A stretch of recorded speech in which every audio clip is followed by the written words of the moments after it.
If you don't fail, you're not even trying. I'll say it again. If you don't fail, you're not even trying. To get something you never had, you have to do something you never did. Yeah, so my name is Jacorian. I do go by Corey for short for the ones that do know me. And I am a realtor and a mortgage lender based out of the Houston, Texas area. But of course, I work all over Texas because that's what my license allows me to do. And recently, I just became the owner of a real estate team, which is the Burst Group. And as far as like what I'm doing now is building my real estate team, recruiting agents that are veteran agents or brand new agents, and really teaching them, my ways of success when it comes to the real estate industry, so that they can duplicate that and be successful in their own thing. I would say that I am local, but I'm also based out of Houston. The reason why I would say that I am local is just because I could be anywhere with a 24-hour notice. Or even, sometimes if you let me know early enough, I can be there in the same day. Yeah. There's been times where I may be in Houston, but I get a call at 8 o'clock in the morning and they're saying, hey, we want to see some houses in Dallas. Well, hey, I can show you as early as 1 o'clock. And so I'm pretty much timing it. I got to wake up, get out of the house, and be on the road, fight traffic, to where I can still make that appointment, at 1 o'clock, and still, have time to stop and grab me about to eat, and then feel refreshed by the time, we start showing properties and things of that sort. So, take me down the avenue of what all your fields are. I mean, I know you're a realtor. Is it anything else under your belt? So I'm a realtor. I'm also a mortgage lender. I do have a certification through the International Coaching Federation to be able to coach someone as far as like that's having issues in their life that's also maybe affecting their business as well. I have been a life coach for business executives from Texas to as far as north as Michigan to as far as east as Pakistan and Saudi Arabia. Wow. That's crazy. How'd you get tied in with that? Like, how do people reach out? They find you on social media or something trying to get you? Well, it was actually through I took this course called Coach for Life during the times right before COVID actually. And I really only took the certification to kind of enhance my sales skills. And to be able to understand the real meaning behind certain conversations. And so I'm able to pick up on things that if someone repeats something repetitively that they may not recognize that they've repeated, but I'm able to utilize those particular words to find out what drives them and things of that sort, and kind of revert to them to make them make a more effective decision on whatever they're doing. I want to ask you, I should have asked it way earlier, because how did you become the leader of your group here? It was previous success, as far as on the real estate side, because clearly your broker has to be able to trust you to be a leader. But ultimately, it was a decision. So me and my ex, like I said, I was on her team. And it's just now I want to get back out into dating as well. And so it's you can't be on that team. I can't be on can't be on that team and date. Because it's a sense of conflict of interest. Yeah, well, that. And then it's I literally been in a conversation with a girl, and she's asking me about my previous relationship and whatnot. And so she the minute she goes to, so your ex controls your money. Yeah. Yes. It can't have that. Yeah, I got you. And I'm no, real estate don't work like that. But women, they're not. They don't see that far. It's I got you. Yeah, so it's if I want, because we didn't break up for anything bad, there was no infidelity or anything like that. Yeah, it was a sense she's 12 years older than me. Yeah, and so I probably got different ones. Yeah, different ones. So for me, I want to get married and have another kid. Yeah, but for her, she has a 13-year-old. And she's 12 years old, and so it's oh well, shit, I'm starting over. Huge. I'm just now getting to be able to, quote unquote, live her life. Yeah, move around freely. Move around freely. Now being able to travel and things of that sort, and her kid can now kind of do for herself. Self-sufficient. Proper guidance. Yeah. And so it's just like, me, it's like, okay, well, yeah, we got your daughter, but like, you want to start all the way over, like changing diapers and stuff like that. Like, no, I'm not. Because by the time that kid will be 8, she'd be 50. Yeah. That's, I get and it. so it's like, I do get that Yeah. in a sense. It's like, I totally respect it. So it's Yeah. like, now, like, we are friends. Like That's I said, good. we talk, we communicate. I think, what really allow us to have a friendship is that we still do business That's together and that we are in the same line of work. Cause it's like, we could, grow to like hate each other, but our business won't let us do that. Yeah. Because in a sense, it's like, well, we still have to go out in public and then perform, and so like, let's say for instance, like if I do her mortgage for her particular clients, well, I can't, get on the phone or be in front of them and I'm angry with her, No. with a situation or vice versa as well. So it's like, okay, well, look, we're either going to handle this like adults and professionals. Or, it is what it is. And so it's like, now, of course, there's feelings and things like that, with her, It's human nature. both of us, not really wanting to, I guess like break things off, like even like, as far as like the intimacy, feelings, but work, situation as well. It's like, okay, well, hey, I'm in the real estate, like the way the teams are set up, she got a percentage of every deal that I did. Yeah. And so like now that money is being taken from her, and it's just like, women is like, oh, well, you got to get another girl on your team. And, now she's making that money, so it's like, you take it from her. It's like, no, it's nothing like that. But, at the end of the day, I'm really glad that, we can have a friendship. And, it's like I told her, it's like, hey, you know what? It's basically like, look at it like your sister/brother company. That's dope. We can still work together, but just like, separate Together apart. Yeah, exactly. That's how it works. Yeah. What drives you? You know what I'm saying? What drove you to this? Really, what got me into I've always had like an idea for working in real estate from the time when I was younger. Like my mom had this friend, and she made money, but I never knew what she did. Like it's like she didn't do nothing. Yeah. But it's like always like whenever it's talking about a house, they would contact her, and so I always had in the back of my mind, well, dang, like that's something that's cool to me. But then as far as like as I got older,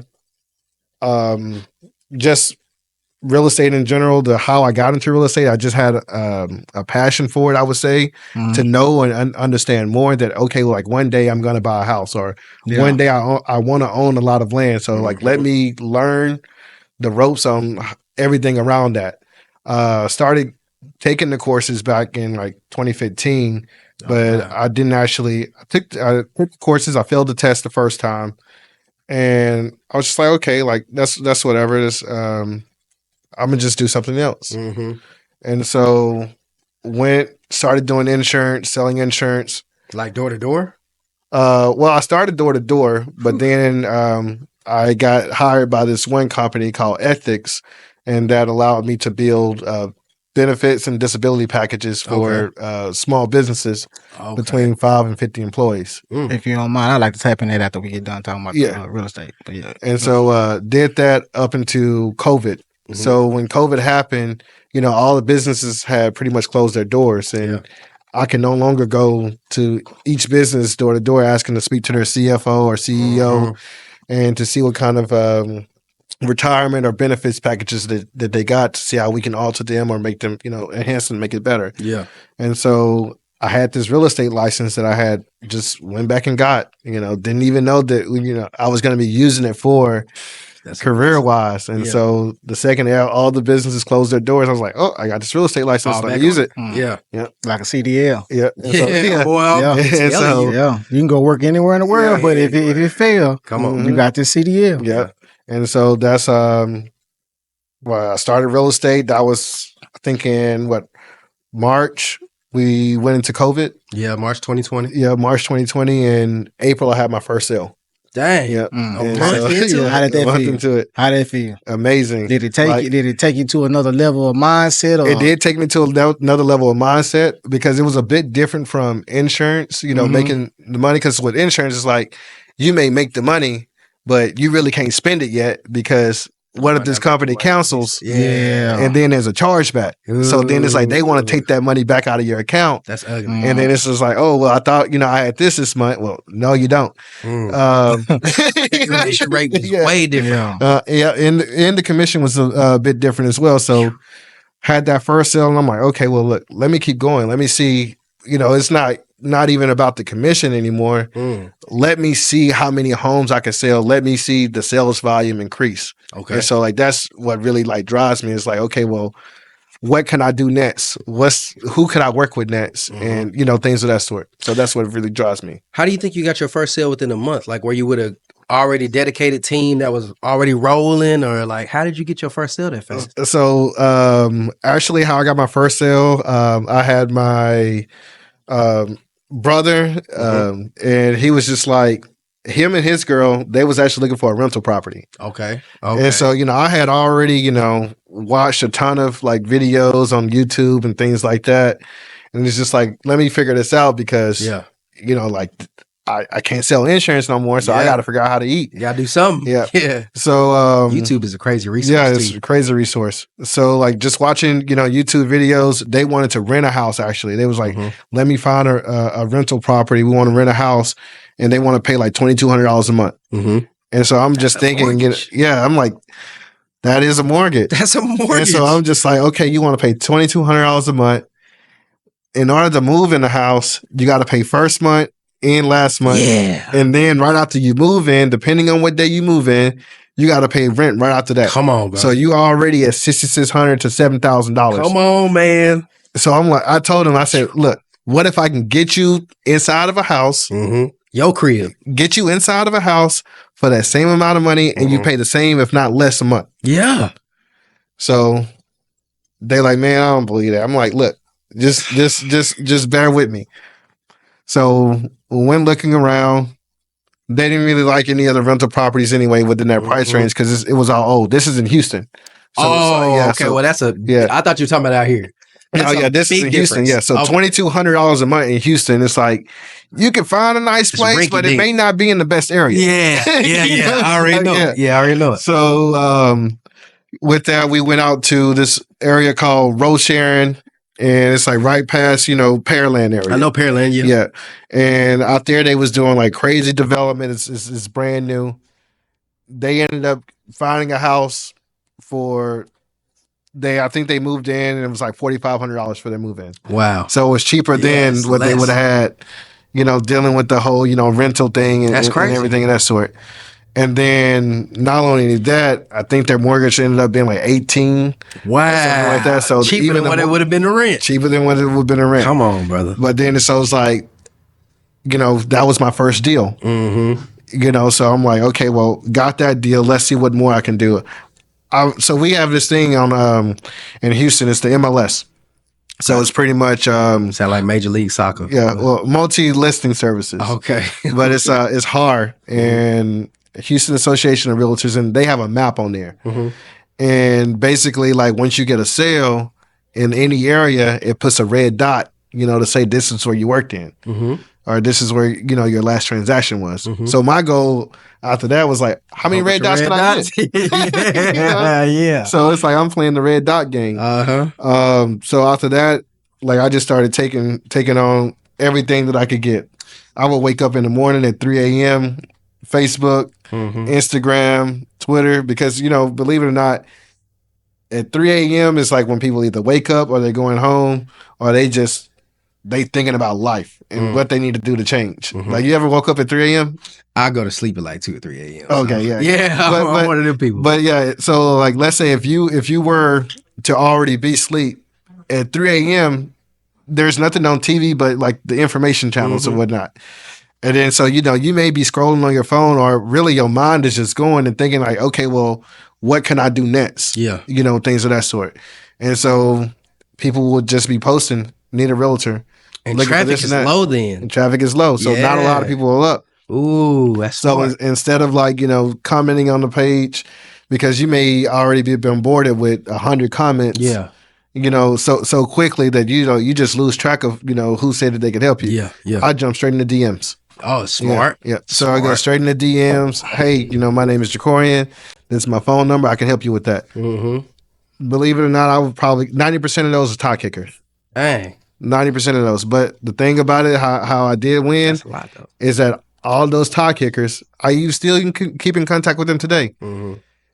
It's like it may not be people that want to move right now, but it's Yeah, like eventually. everybody wants to be able to help someone. Yeah. So this is a situation like you may not be ready to buy a house, but then somebody comes up in a conversation like, "Dang, I need to buy a house." Like, who do I need to talk to? Hey, actually, I got a realtor for you. They don't that's even how it know work. me. Yeah, they don't even know me, but it's just like I just commented and told them my information and how and opened myself up to be able to help them. And now they referring me to other people Planted the seed. that are ready. So have most of your, because I think that's dope how you were playing, you had a competition with yourself to see how many red dots you can get. Has most of your properties been in the Houston area, or like are you, So I know how you said you could be anywhere, but most like, most of my properties have been in the Houston area. Is that because that's where you live? Yeah, and it's because of where I Okay. live. But Okay. I have sold properties in Dallas.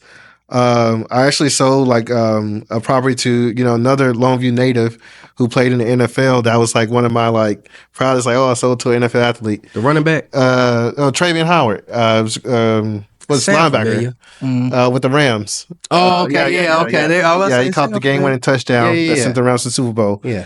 And then I also have sold properties in the state of Arizona, Virginia. How that work though with your Texas real estate license? I never understood that. So my late brother Delano, he was a wholesaler, and so as a wholesaler, he pretty much has a list where he calls all around the nation for people that are in dire need of financial help, and they have these properties and they got to let go. They got to get off of it in order to fix their financial situation. You said late. Do you mind if we tap back into that? Yeah, we can. Yeah, tap it back into that.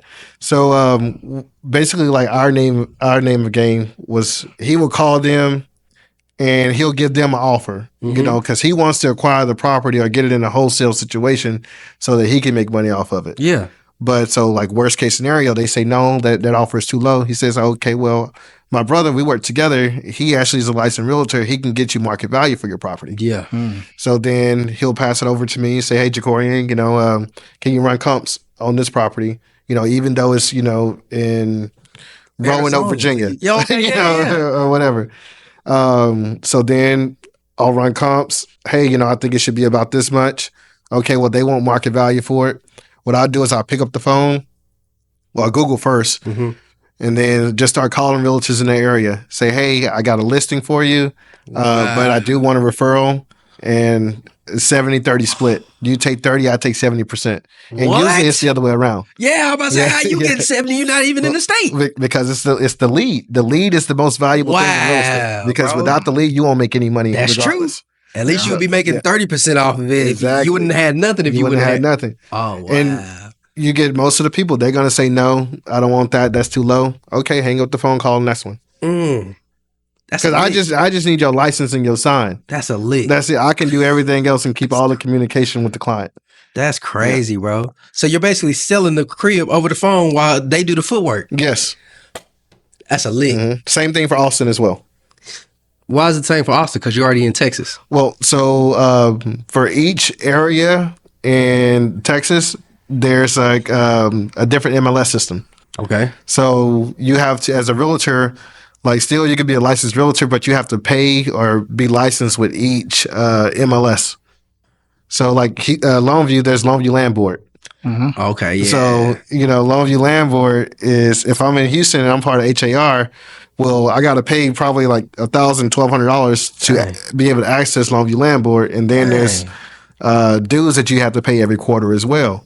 So like, let's say if I'm not going to be doing like, 5, 6 deals or 10 deals in that particular area, it may not be beneficial for me to get that license in that area.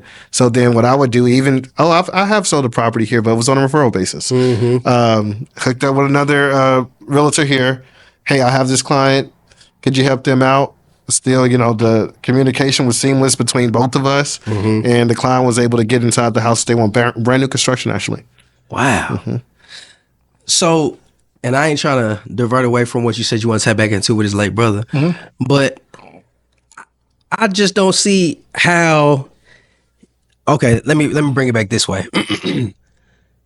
You said you make most of your sales in the Houston area. What's the point of coming out of Houston if you're not going to be making more money outside of Houston? Like you said, you'll come to DFW for these sales and whatnot. Networking though. Yeah, I get that you networking, Get bro. your name out there. Is it? But if you're going to stay in the Houston area and you're not going to be paying, like you said, for the Longview Land Board or the whatever DFW got, if you're not going to be paying for those quarterly dues and this, that, and the third, what's the point of even leaving Houston? Well, so like it's also, not just about the money. Like I actually do have a drive to help people and make sure that they're That's not getting dope. messed over. That's dope. And so, we find a lot of times that honestly, like I would say in the real estate industry and mortgage industry, they're sharks. Yeah, And so everybody is about, okay, well, let me get this deal. How much money can I make off of it? I can see that. And so my thing is like, okay, well, look, I'm not going to BS you at all. I'm going to just give you the real, this is what it is, and this is how I can help you. I'm going to let you know exactly how much money I'm making off of it. If you're okay with that, we can continue to move forward. Yeah. If not, then that's totally fine. Yeah. Like I said, I think I get a good grasp of like how people really are. I get a genuine feeling from you, what you saying that you really want to help people, with you going down to Haiti and you said Puerto Rico and this, that, and the third. How do you feel like you're helping people in your community now? Like even in Houston or, you know what I'm saying? So the biggest value that I say, like even, aside from Haiti, Puerto Rico, we've done work in Vietnam as well. That's dope. But like right now, me physically is helping people get into homes, Okay. teaching them about real estate and the benefits of having ownership of real estate. Oh yeah. And I feel like, I do like have a extra sense of, how can I say it? Like it's just like a bigger sense of pride, Okay. with helping someone who never thought that they could own a home, or maybe who went through their whole life and they're in their 40s and 50s and they're just now buying their first home. That's tough. And so it's like I want to help them and make sure that they get a home, but really like teaching like younger people like the value of, hey, buy this real estate. Like, Oh yeah. even if it's like you could be renting an apartment, like why rent an apartment when you can buy the condo? Yeah. You can buy the apartment.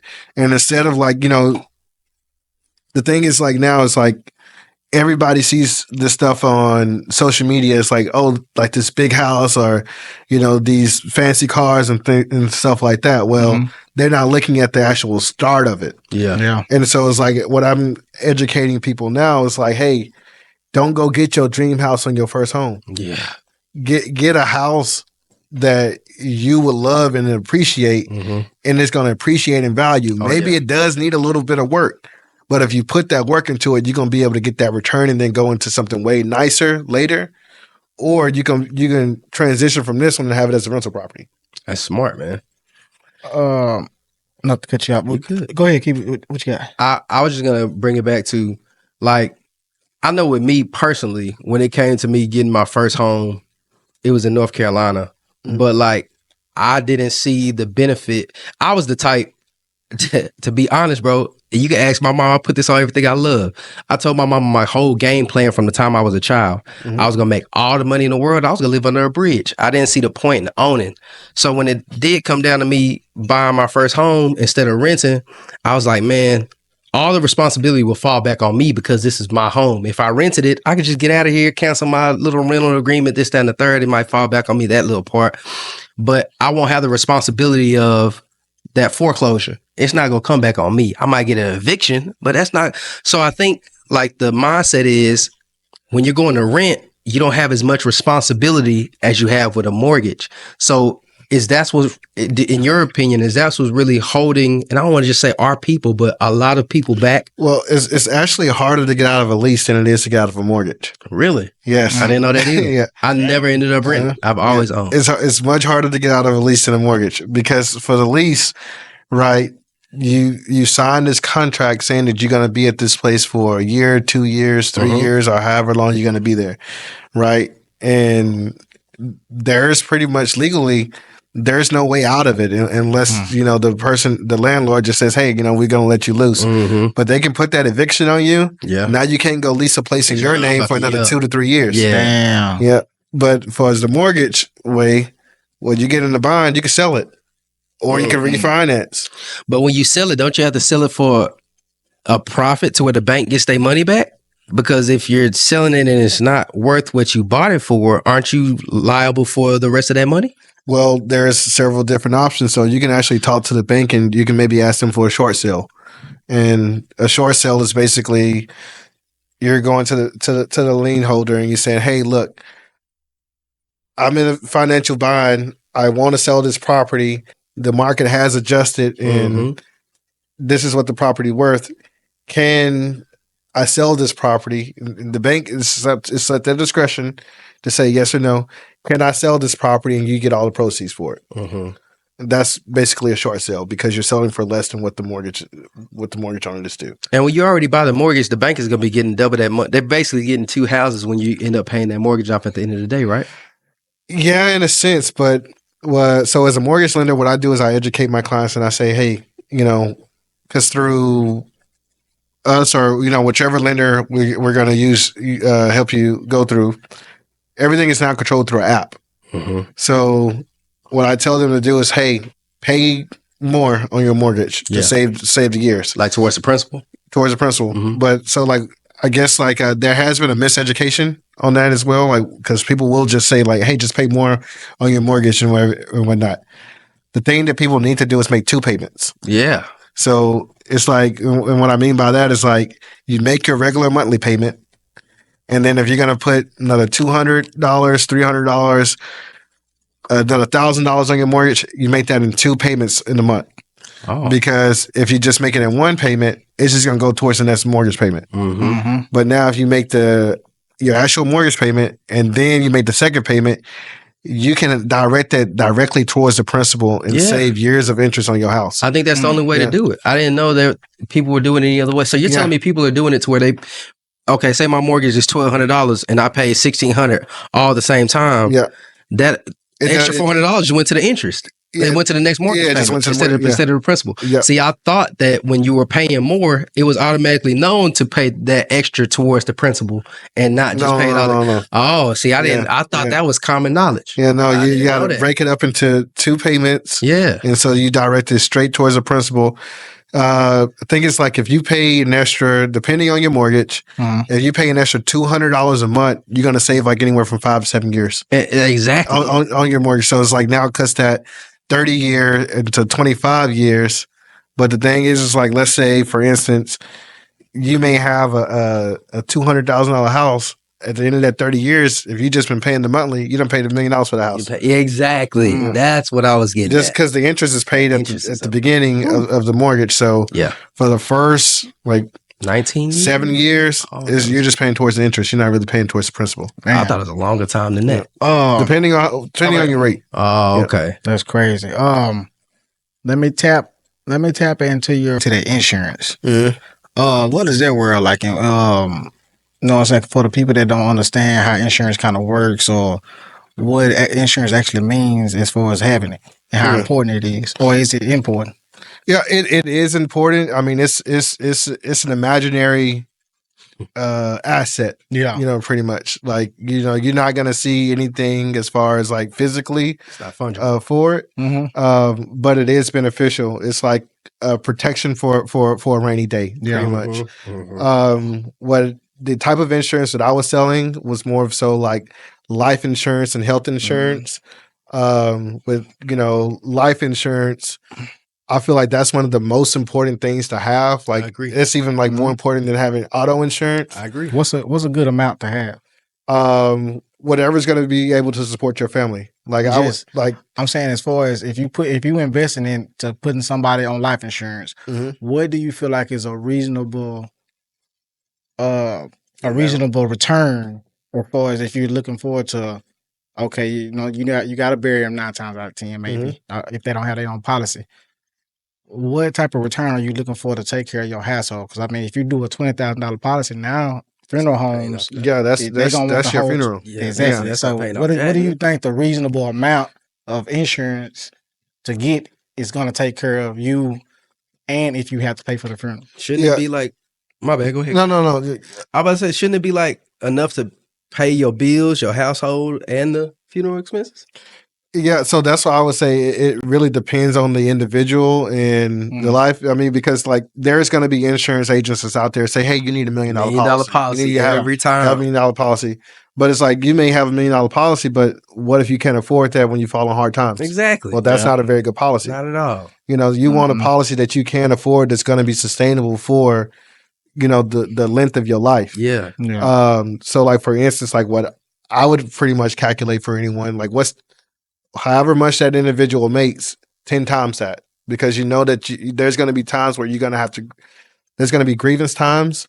And then it's also going to be things like you said, you got to take care of, like, there may be a car, there may be a house, there may, you know, funeral expenses or, you know, credit cards and things of that sort, because that's all going to come from life insurance. Yeah, man. So that's how I would calculate that. But it's also, I would not necessarily look at the actual death benefit, because there are also living benefits that you can have with life insurance as well. Yeah, you can borrow against it or something like that. Can't you can borrow against it. And there's different life insurance policies that actually accumulate interest for the money that you can borrow against. It's like a index universal, or, you know, there's some companies out there that get way savvy with it. They'll like, hey, you know, we'll give you, instead of $1 million policy, we'll do a $200,000 policy. And then the money that you were paying extra, we'll put that into the stock market. That's what I have. Yeah. I think I'm paying $250,000 and they're putting money aside as well that we can borrow against or something like that. I don't know fully, but so, and you can leverage that. And even when you pull it out, that money still continues to accumulate interest. So because you can pay it back at any time. And my insurance man, I believe his name, I can't remember his name. I think it's Raymond or Rob.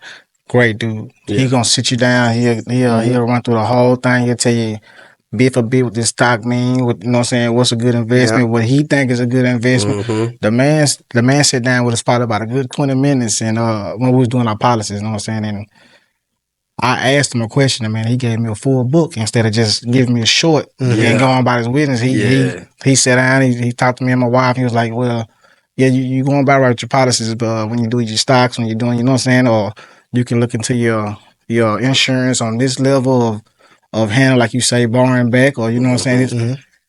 It's some good people out there. Then you got some people that just actually looking for that dollar. You know what I'm saying? Who you with? State Farm. Oh, okay. Right here off McCann. Yeah, I know. I think a great policy that, you know, like we don't really see a lot in the real estate industry that is actually like an enhancement for real estate professionals and for the clients as well is the home protection policy. Because like you just stated, like, so a home protection policy is a policy that is for your actual mortgage. I So think my wife. if you have a home protection policy, it's separate from the traditional life insurance. So your payments are reduced every month when you pay your mortgage. Oh, wow. So like in the event that you pass away, that home protection policy would just go and wipe out the mortgage to zero. And see, I've been looking for that. I could not figure out what the name of it, and nobody could explain it to me and tell me what that was. Yeah. My grandma got that as far as if she passed, like the cars, everything paid off, but she couldn't tell me what it was called. Yeah. She couldn't remember, and I've been trying to figure out what this been called for the longest. And when I explain it to somebody, they don't know what I'm talking about. Yeah. It's a home protection policy, and American Amicable is the company that we used to sell that product through. Do you know anything about New York life insurance? Yeah. They ain't good. It's been a while since I sold New York Life. That was like one of the companies that we did, you know, push as well. I think they changed their name though. Recently, I'm not sure, but don't. I think they may have. I don't want to talk about it, but that's scary. When you change your name, that means you're trying to get out. It's like we were talking about that UWM went to Mr. Cooper. You know, I was like, what is this letter? Like, so that's loan syndication. So that's basically what happens for. You gotta dumb it down for me. Mortgages, like on the back end. So you know, let's say for instance, like you have this fund. And your fund is $1 billion. And once you loan out $1 billion, well, how are you gonna recoup that? You can't wait 30 years. And if you have all these other mortgages pending, well, in order to recoup that, let me sell it off to investors. Oh, And so they okay. sell it out to investors That to makes rejuvenate that fund so that Yep. they can continue to loan money. So it's not that UWM went out of business. Yeah. Oh, It's not that. It's just that they have to keep doing loans. that makes so much more sense now. I thought it was like, hey, we got bought out by these people. No, UWM is still the Wow. like you can put all the mortgage companies together, And they still don't. and they still don't equal the volume that UWM produces. Yeah, see, that's why I'm glad you're here to explain that. Because when I got that letter in the mail, I really thought like, oh dang, the people we got our mortgage through that went out of business and sold to somebody else. Like, No, we had the same thing happen to us. So They Yeah. sold our mortgage. People sold their thing, but we still. see, I didn't know that. Yeah, man, but I believe in that Mandela effect, man. Once a company changes, like Chick-fil-A, you know how they say it changed from this right here. I feel like they covered up for a lawsuit before it happened. What Chick-fil-A changed from? You know how they changed their signs. You know, Chick-fil-A has. Oh changed- yeah. I remember You know what I'm saying? They changed like little words in that name. Like Fruit of Loom. Yeah, you know what I'm saying? Yeah. I feel like they do. I feel like they put a bad product out there Mm-hmm. and run Kim like how Chick-fil-A. You don't remember how Chick-fil-A had lines and lines of people lined up and. Oh yeah. But before that, people just get in line and go get Chick-fil-A all Yeah. that. But at a certain time, like Popeyes, I feel like they put them chemicals in there They to were hype spoiling. to know what I'm saying, to hype it up. And then once they were done doing what they were doing, they changed their name to get out of that lawsuit. You know what I'm saying? That's smart. Yeah. It sucks. That's smart, to me. That's what the Mandela effect is. But I mean, that's just my theory. That's my perspective on things. I thought the Mandela effect was like something that we thought was real, but it wasn't. Like the bear stay. But that's what I'm saying. Like when you look Mandela at being dead. when you look at Chick-fil-A sign, you be like, damn, I know it used to say such and such. Oh yeah, such. it would And now definitely it say different. this. You know what I'm saying? Yeah, So okay, I got it. I feel like they changed it. That little tweak gets them out of a lawsuit because that company doesn't Yeah, it's not the exist. same company. Yeah, it's not the same company anymore. That's true. You know what I'm saying? Or if somebody was suing your company and you like you got it in a trust or whatever or just anything, you Smart switch way that to do it. name. Mm-hmm. Yeah, Who gas are you stations suing? do it all the time. Yeah, who are you suing? You noticed all these what used to be self codes turned to Break time. break time. Yeah, I was like, You know what's what I'm going on with And this? break time started pumping bad gas. Bad Come gas, on, bad bro. gas. They had sewage problems. They I'm had telling you, water man. to the gas over on So like that's why like for our particular brokerage, like we won't sell a gas station. And it's just because it's like a lot of times like they don't get those environmental inspections. Okay. And so, let's say for instance, like you send like bad gas, well, you don't know there could be a leak underground. Yeah. And it's just being passed. That comes That's what back happened on with y'all, huh? Can. Yeah, that's what So as not to cut y'all No, off, you good. but as a realtor, what comes back on y'all as far as a sale? Like what? That's a good question. Like if you sold this property right here, they got everything done. You know what I'm saying? Nothing came back after you sold this thing, and then they mess around, bust the concrete up, and it's terrible under here. It's like 2 years away from The collapsing. foundation terrible. How does that how does that backfire? Does it backfire on y'all or does it? Well, it can backfire on you if you don't disclose, or Yeah, like if somebody you died in falsely here? disclose. Do you got to disclose that if somebody died in this house? No, you don't have to disclose I think that. that's just in the movies. Yeah, but if someone dies violently, it's like it's good for you to disclose Yeah. it. But you don't have to. But you don't necessarily have to. Like like even like when people like they ask, hey, what's the crime rate in this area? Yeah. Like it could be terrible. You can tweak it. Hey, It's I not can't that- give you the information, but there's a website for it. Yeah. And it's just like I gave you the website, I told you the information. It's at your discretion to look it up. So like let's say like from what you were saying, let's say a house has asbestos and a realtor sold Yeah. it. Well, did that realtor tell you that you need to get a home inspection? Yeah. Yeah, he did. Yeah. If they told you need to get a home inspection and you hired the home inspector, well, that's on that home inspector that they didn't catch that. It's not on the realtor. So what can fall back on you personally though?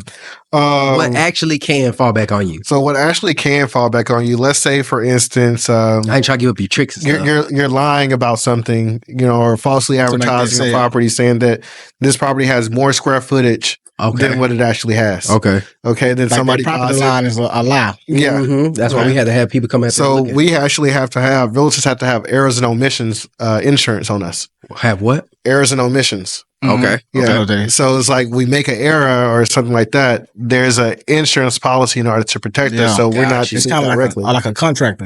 Contractor, he'll have insurance. Let's just say if they don't pay or if it's something that just messes up they covered. I got you. I got you. But the thing about it is, it's like once that errors and omission insurance is triggered, it suspends the realtor's license. Oh dang. Yeah, so then you can't work for like a year, Oh dang. That's or until the investigation is over, which usually takes about a year, a little That's bit longer. huge. Yeah, that's how it goes. Okay. Mhm. So there are consequences for you. Yeah, there are consequences. Yeah, and the same for mortgage as well. There's things that's like, let's say, as far as like mortgage manipulation. You know, there's that thing that's like when you just troubleshooting different things to try to get this person, you know, qualified. Yeah. You know, for a loan or whatever, or telling them, you know, different tricks or things to do in order to get a mortgage. Well, they find that out, you will lose your license for a year. Run that back though. If you're trying to help me get a mortgage, you can get in trouble for that. Well, let's say for instance, you send me documentation, right? And I say, no, like, don't send me that. You need to make it like this or whatever, like that. Oh, that's illegal. Yeah, that's illegal. So if I sent you my bank statements and you was like, nah, you need a little more money in there, get some money from your uncle and then resend it to me. Well, no, because that's a gift. Okay, see, that's what I was saying. I kind of know about that. Yeah. That would be a gift. Mm-hmm. But loan manipulation is basically like, let's say, for instance, you didn't qualify this particular way, and I told you, found a way. yeah, and then I found a way around it in order to get you qualified. How is that illegal? That just sounds like a loophole. Well, because I was supposed to submit all the documents that you sent me originally. Oh, okay, Instead, I got kept you. him and told him to take another route. Yeah, I got you. Yeah. now. Basically, on the Incredibles when he told you, you know what I'm saying? Yeah. I remember Incredibles. Incredible. But man, yeah, I appreciate you touching in on all that, man. I kind of want to dive into your past, man. Who you are as a child and Okay. growing up as Jacory. You know what Yeah. I'm saying? Longview. I mean, you didn't spend all your time in Houston, did you? No, so I actually grew up here in Longview, and Okay. in Longview I went by Corey, and so How like, many, even to this day, like people are like, who is Jacorian? Like, you know, Was it well, how was your household? Was it brothers, sisters? Yeah, I had an older brother, Keelan, and I had a younger sister, India, and Okay. Your mother, yeah. father together? no, so my mom and dad, my biological dad, you know, him and my mom was not together, so it's kind of like a split household. But I did have a stepdad, Yeah. Same here. in the house, and you know, even, you know, still today, you know, him and my mom are not married, but I still look to him as like, you know, a fatherly figure. As Are they well. still together? No, they're not together. Okay, yeah. Yeah. And so, you know, we still keep in touch, you know, and everything of that sort. We talk probably at least like once a week. Do you talk to your biological father? Yeah. Oh, Yeah, I okay. talk to him So like, both of them. yeah, probably every day. If you know, So you got the best yeah. of both worlds. For real. Yeah, and so that's what I say as well. Like, you know, all the time I say, like, my stepdad, I would say that he put the work ethic, but my dad put the hustle. Okay. You know, Okay. and so like I would say the work ethic, because I grew up in the house seeing my stepdad. He get up 5 o'clock, 6 o'clock every morning, and he going to go drive trucks. Oh, yeah. So, you know, for Dr. Pepper. And my dad, you know, he's pretty much like, use your mind. Yeah. You know, like there's Not your plenty of body. ways to make money. You know, it's just figure it out. So who was your mother? My mother, what did she Stephanie. mean to you? Yeah, my mother, I mean, she's everything, the first love, my protector. I talk to her every day, multiple times a day. Like even now, you know, that, you know, I've lost, you know, my oldest and youngest sibling with her. So it's kind of like I'm the only child. And so our bond is like really grown stronger, you know, since that time as well. Can you tap into that? Yeah, So yeah. as your you said both siblings, Yeah, it siblings, sounds right? like you said So are you the last child? Yeah, I'm the middle and last. Oh man, I'm Yeah. sorry to hear that, brother. so can you give us a little detail on that? Yeah, so actually, so my oldest brother back in 2015, What'd you say his name was? Delaney? Keelan. Oh, Yeah, Keelan. Keelan. This is on his I'm mom's like side. three. No. Yeah, this is my mom's side. Oh, okay. But yeah, so my mom's side, there was 3 children. Okay. In 2015, I lost my brother. He was shot by a childhood friend. And you know, it's a crazy story. Still don't really know what happened. Yeah. You know, to this day, you know, him and, you know, my stepdad's his nephew and the childhood friend, they was like out of town. I think it was like Pittsburgh or something like that. It was Pittsburgh or Palestine, one of those. Yeah. Okay. You know, they was there hanging out. Incident happened, and my brother was shot and left. And he ended up dying from bleeding out. So, you know, still never knew the situation. I'm You said actually your stepdad was there? No, You no, said your no. stepdad, My the stepdad's nephew? nephew.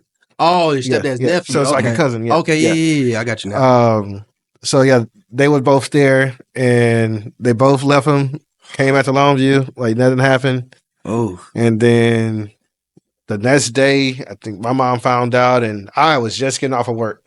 Like at this time, I was working at Best Buy in Houston, and she called me. It was like Keelan dead. I was nearly like crashed, you know, because it's just like. And the thing is, I had woke up that morning, and I was like, something don't feel right. And I It's always in the air. I just couldn't put my It's finger on it. always I in was the like, air. something don't feel right. I feel off. yeah. And then and it was just like, wow. And it took me. I came here, and I was mute. Yeah, I bet. Like I couldn't say nothing. Didn't want to eat. It probably took me about 3-4 years to even go to the gravesite. Goodness gracious. Like, I just couldn't bear it. How did it mess with your mental on the daily? I mean, 'cause I know you got to go to work. You got life continue. Life still continue. So it's like, you know, just trying to go, like, honestly, like when certain like trauma like that happens, like you just try to put it behind you as fast as possible. Like, okay, well, like let me, and it's just like like you said, it don't work like that. So it's just like really just going through life. Like I'm like, okay, well, let me do this. Like, you know, I feel like, you know, he lost his life, you know, some BS, you know, pretty much, you know, and it's like, you know, these dudes, honestly, I was telling him like weeks before that, hey, you need to stop hanging with these dudes. They're not your friends, you know. They don't got your best interest. Because it was like that was a job that he was supposed to take, and it was like in South Dakota. It was like an all field cleanup, and I was just like, "Hey, dude, get your license." We actually got into it like over the phone, and I was like, you need to get your license, get there or whatever. Like, you know, I'm working on this. Yeah. And that time I was doing Enrich a Life, like, you know, trying to build up a nonprofit, you know, just helping people and things like that. That's dope. And it's like, hey, you know, do something positive with your life. Because I was. You can explain it to him. Yeah, But I heard you say he was doing a nonprofit called Enrich Your Life. Yeah, Enrich a Life. Yeah, you might Enrich go a ahead, Life. go ahead and shoot and don't let them know what it is. Yeah, so Enrich a Life is a nonprofit organization that I started, and it was just like pretty much just to help, you know, wherever I can, like really focusing on like third world countries within our hemisphere. So like I've been to like my biggest trips was like Puerto Rico and Haiti. Wow. I went to Puerto Rico right after Hurricane Maria, you know, Trump throwing out paper towels. Yeah. And so I stayed there for a month and had a GoFundMe, you know, going in order to help, you know, people with buying groceries, getting their roofs repaired, or, That's so you know, cool, just getting man. back on regular routine of life. Yeah. Went there by myself, didn't speak no lick of Spanish whatsoever. Came across these people that was there with Red Cross. They're like, hey, you know, Red Cross not letting us do nothing. Yeah. I'm like, well, look, I got this money from the GoFundMe. Wow. I need wheels and I need materials. Yeah, Y'all help, here we go. y'all got cars, you know, help me out. Yeah. So then that's how, you know, that came about. And I was like, oh, I love that. It's probably like the best feeling I ever had in the world, you bet know, it is, being man. able to see people smile and keep that resilience, you know, even through, you know, After their tough disaster. times. Yeah. Yeah. And then even went to Haiti as well, worked with a what was it, kind of like a foster home there, and it was just like kids that had been abandoned. Wow. Yeah, and it's just like they all lived in this little home and they went to school and everything there, so it was cool working with them as well. And you were trying to get your brother on that?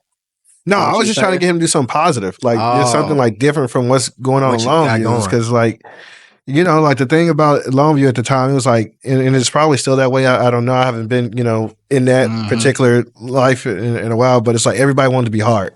Yeah. You know, Tell me about that. And then it's like everybody is hard, tough, or, you know, like trying to sell, you know, you know, Trying to sell the image. yeah, trying to sell the image pretty much.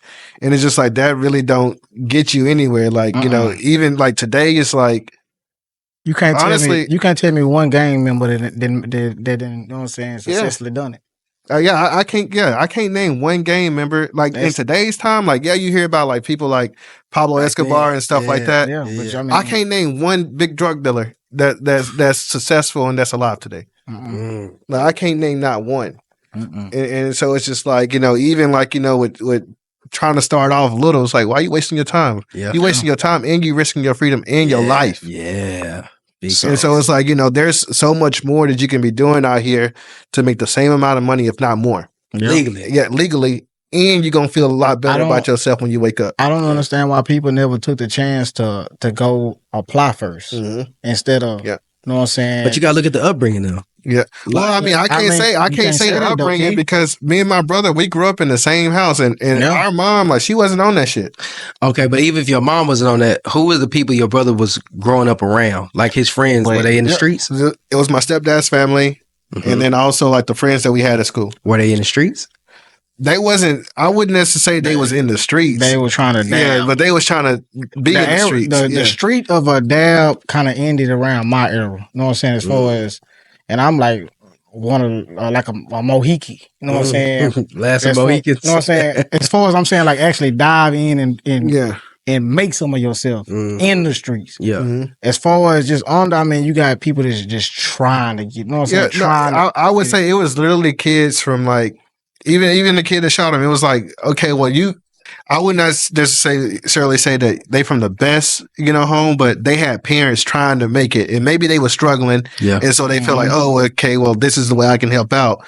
But then it's too, it's like they may be at work, so they don't have the hand to put on that kid's shoulder to say, hey, well, you should be doing this and things of that sort. So like that's where I feel like the fault line was, not necessarily like on the parents, but just like not really having that sense of direction to say, okay, hey, what you're doing is bad. You need to be focused more on this. And so, is that person behind bars? My bad. Flip. Yeah. He's behind bars. He turned himself in. Oh wow. Yeah, like you definitely don't get that. After that, yeah. Wow. And so it's just like I have not had a conversation with him. I think my mom, like, he maybe wrote her or something like that, an apology. But still, it's like it's still fucked up because it's like you left him. So for me, it's like that's totally cowardly. I will say this though, Corey. I mean, on the left part, dealing with the streets, there's something that come with it. You know what I'm saying? I mean, if you and that's the way I took that as well. It's like, okay, well, like, hey, this is what they was doing. That's what it is. That comes with that, and so that's the way I really like. That's how I cope. I was just saying how you cope with it because in reality, I mean, it's not rules of the streets. It's made up rules, but. If you're gonna play the game, you gotta accept the consequences. You gotta accept the consequences. So understand the rules of it. That's just like a fight. If you get into a fight, everybody's gonna stand around and let you get your fade and don't say nothing until the fight is over. That's the code of the street. If you get domed or shot right here, they're gonna walk off on you. Your closest partners are gonna walk off on you because it's the code of the street. You know what that's how. And honestly, that's how I coped with it. It was just like, okay, well, that's what happens when you're doing shit like that. And it's fucked. It's a fucked up mentality. It is what it is. We got to get out of it. Yeah, you got to get out of it. But it's just like a damn. You know what I'm saying? But I mean, in the way of the world, man, it got to go like that because. Once you stay, now you're in a position to where you got to tell what happened. And so once you tell what happened, now you in danger when you come back to the streets. But that's the difference between street code and civilian code, though. But it's not civilian code when you're in the streets. It's a civilian code. I feel like it's the same. It's like you make your bed and you lay in it. Yeah. Bro, I disagree. So check this out, though, Keith. So I'm a firm believer in this. This is when it snitches, with crime, anything. This is why I don't speak on people in the street. You know what I'm saying? If you don't know me that long, but me personally, when stuff happen, I don't speak on it because it's always a side to everything. I didn't put this dope in your hand to make you go sell it. So I agree. You got arrested. You have no business snitching. Yeah, completely agree. When you living a lifestyle and something happen or you die, you know what you was in. I agree with that as well. I can't one side the situation, but like, man, it's fucked up. So, man, it happened. Now, in my mind, do I want to get back? That's up to me. But as far as when it happened or occur, it's street rules, bro. I mean, you know what I'm saying? But I will say, as far as the street rules go, and just life rules in general, you leave with who you came with. Yeah, you do. Yeah. So that's the part. That's the part where I say I don't respect is because it's like I'm not.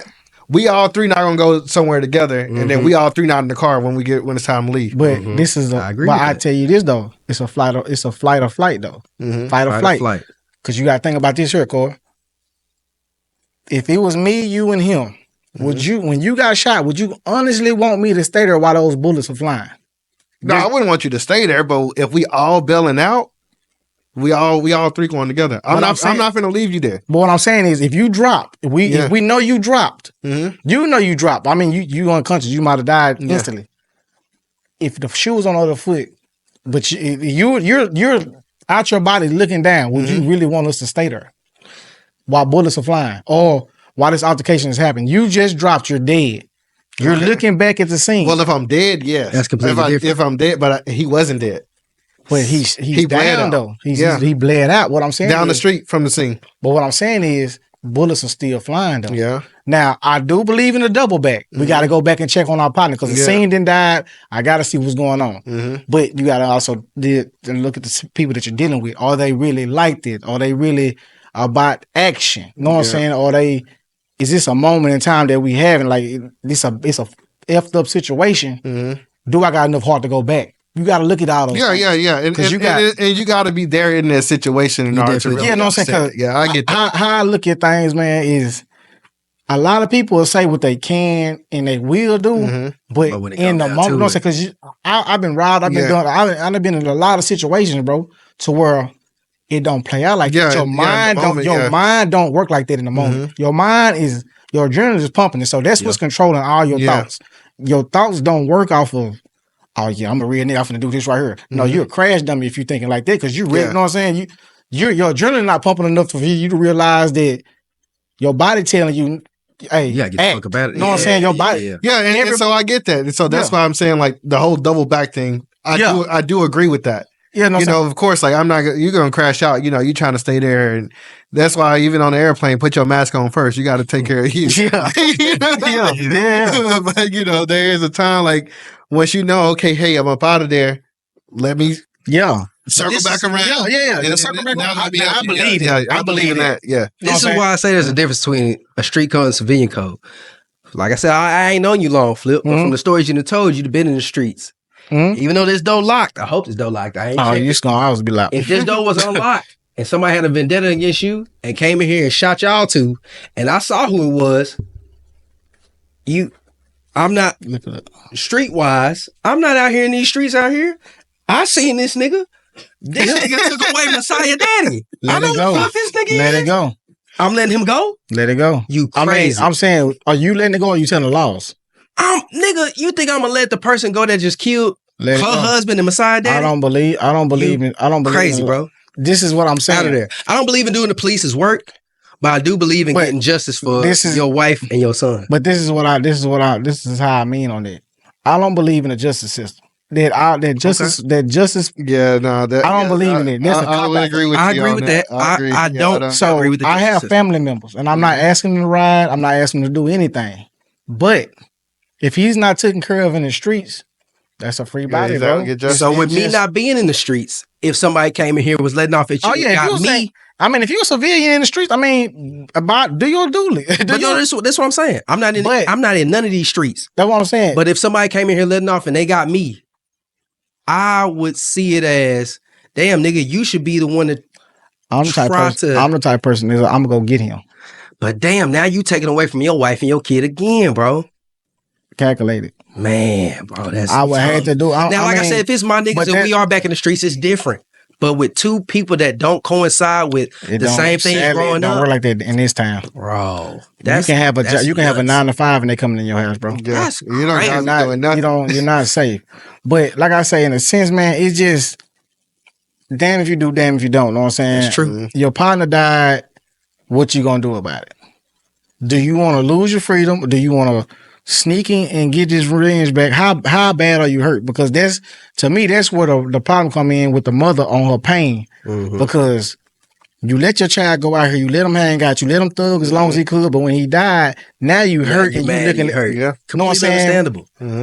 When it could have been resolved in the household by how you handle them, how you treat them, how strong you was with them. Yep. But then too, you gotta let some people bump their head. Yeah, you can only guide and teach so far. I agree. Yeah, so when they bump their head, and I pray that they bump their head and they're able to get back up. But if they're not able to get back up, in the mind of the streets, bro, some situations are not made for retaliation.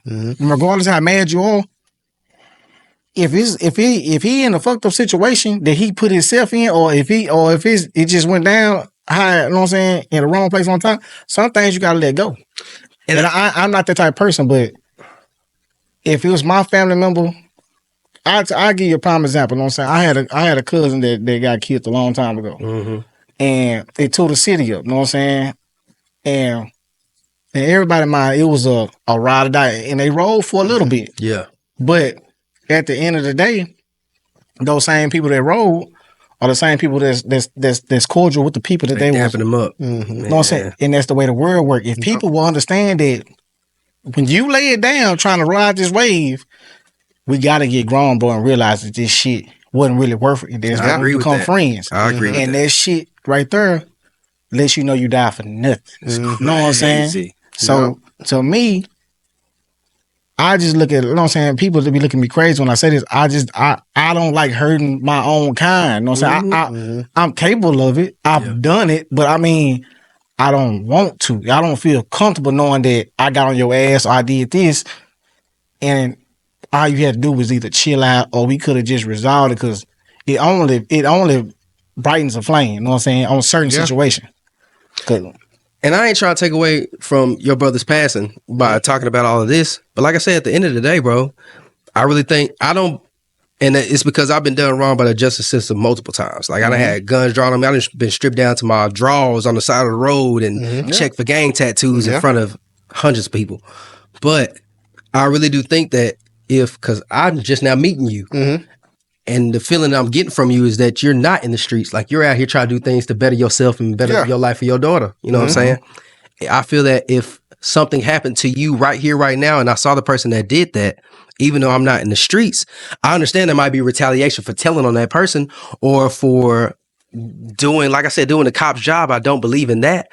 But bro, I wouldn't want your daughter to grow up like, what really happened to my dad? Who was the person that did this to my dad? And if somebody knows, like, why ain't they coming out with this information? I would tell her in the sense of what happened. I wouldn't give her a name. I mean, I would eventually, as she gets older, I would give her a name.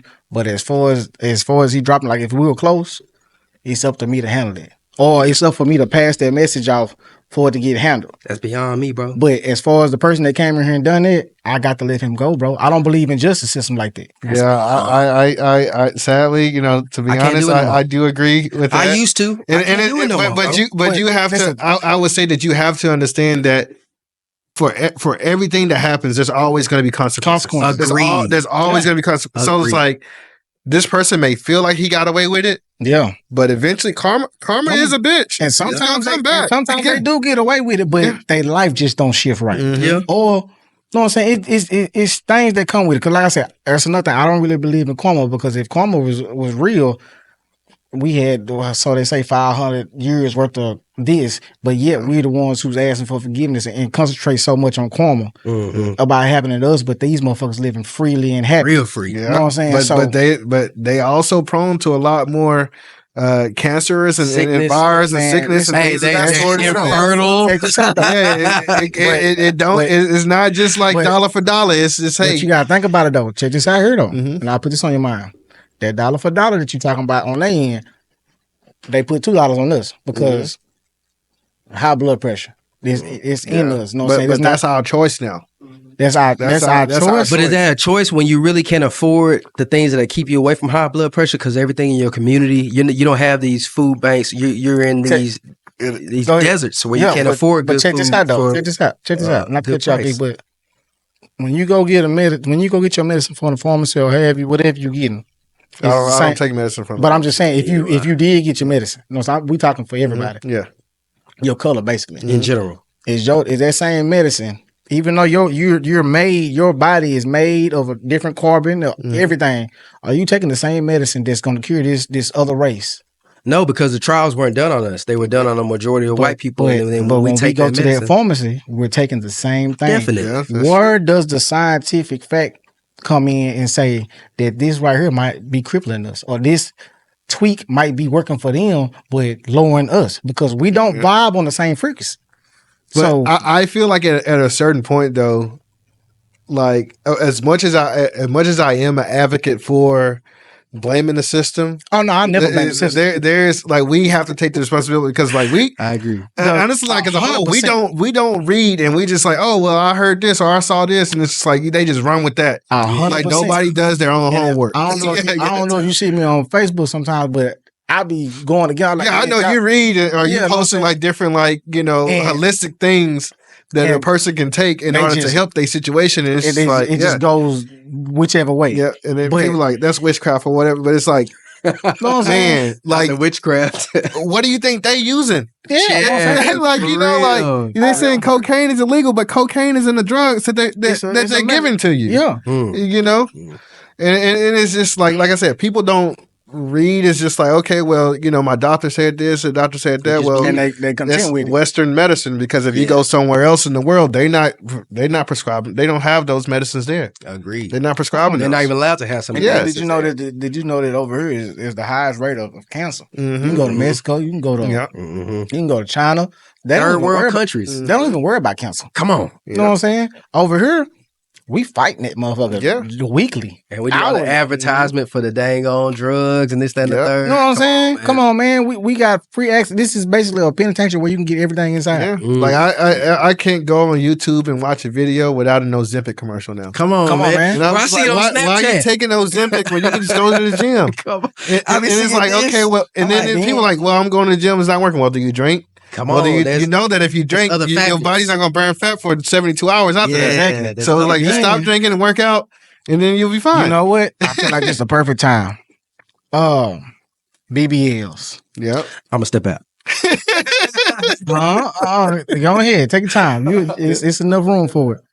I feel like the BBLs was a great idea. I'm talking in the sense of the Django, Okay. but I just don't think that was it. Well, so I honestly, like, okay, so yeah, I like Django, I would say, from a guy's You know what I'm standpoint, saying? yeah. I don't think that was the it. BBLs, yeah, but then too, like, I also see it as like a mental health, issue, Oh, yeah, most definitely. because Most the reason why I see it as a mental health issue is because I feel like That's where you're not makeup as come confident from. in yourself, Makeup, hair. and then it's like, okay, well, now let me look for things to enhance Mhm. what you feel that you're lacking Yeah. lacking of. And it's crazy that you sit in the mirror and you hallucinate Yeah. that in your mind that you need that. Mm-hmm. And I mean, I don't know, man. That's a tough Yeah. conversation, man, because I saw it wipe states out. Mm-hmm. You know what I'm saying? As far as the body surgery, the injections, and then here we is in 2025 and everything just didn't relax. Yeah, nobody wants a BBL anymore. People Yeah. want natural bodies. No, people can't afford it. And Well, not, that only, too, not yeah. only can they afford it, Mhm. but it went south. Mm-hmm. Oh yeah, it's then it's a healthy. little extreme as well. Yeah, I it's- see a it's lot of extreme. Yeah, man. And then it's health issues. Mm-hmm. Like I was telling my wife, man, and this years ago, right, when they kind of first started, you know what I'm saying, jumping it off, you don't know what it's going to do in the next 5 to 10. Mm-hmm. You got to get old. Are you Yeah. really going to get old with this prosthetic body?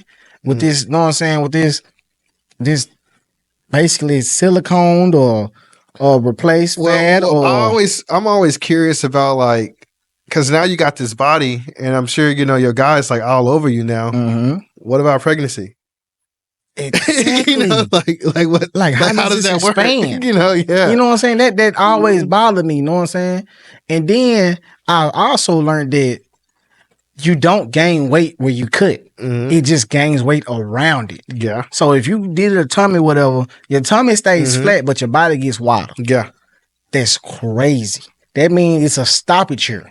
Something is blocking all this off, but it's feeding everywhere else. Mm-hmm. Now, 2 years later, you don't have the money to adjust. What are we doing? What are we, you know what I'm saying? What are we, how are we going to go about it and run with it? I don't know, bro. Yeah, I think it's one of those things you just kind of like wait and see.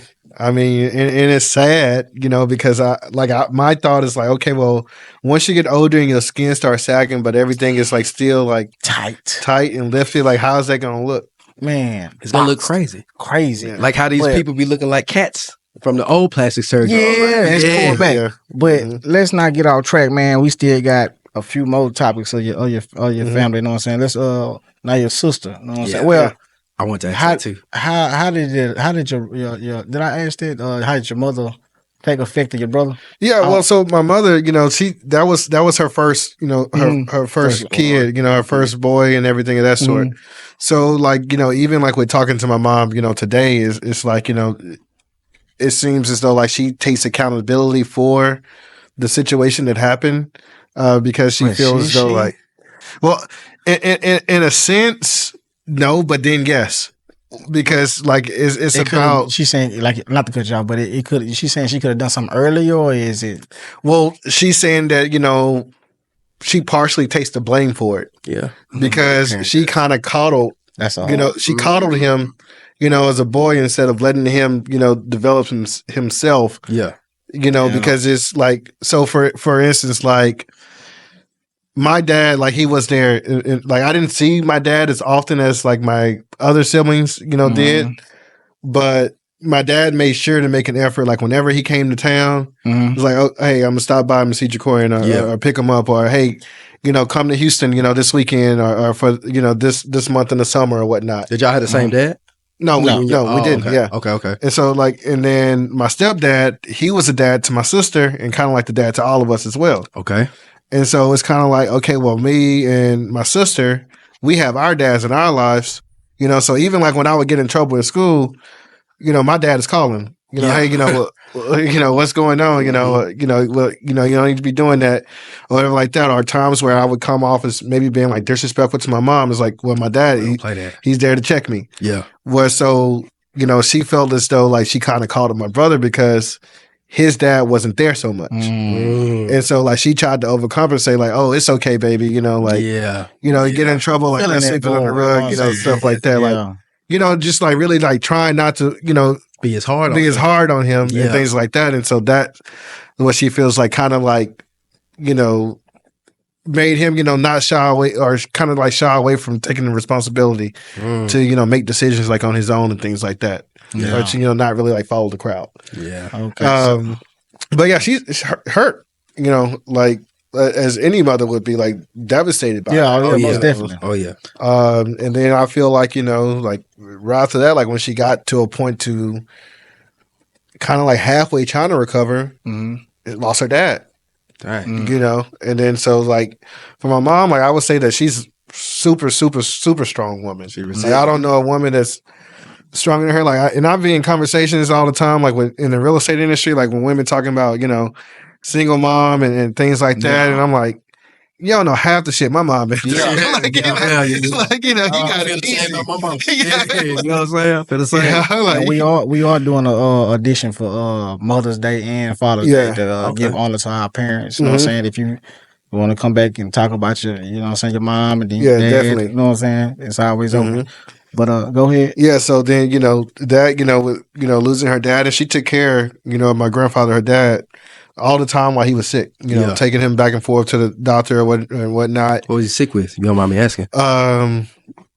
He had a couple of strokes, heart attack. I think he had pancreas cancer as well.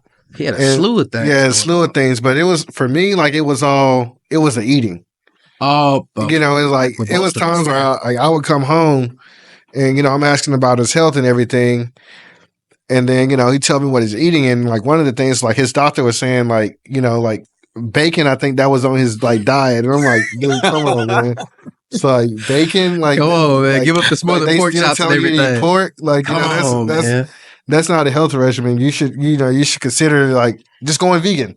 Yeah. Like even if it's not something that you want to do, like just go vegan for a while and see how your body reacts to it. Yeah. Because, a lot of the things that, are wrong with us, it's the food. Yeah. Like even when I feel bad, I'm like, okay, well, I'm finna go eat a salad. Yeah. Like I'm finna eat some type of vegetable or eat some type of fruit so I can feel good. You got to kind of mix it up. And true, I love steak. I can eat chicken wings every day. Yeah. But and when I start to feel sluggish, and I don't feel good, I'm back to the fruit. I'm back to, to eating something green. Yeah. Okay.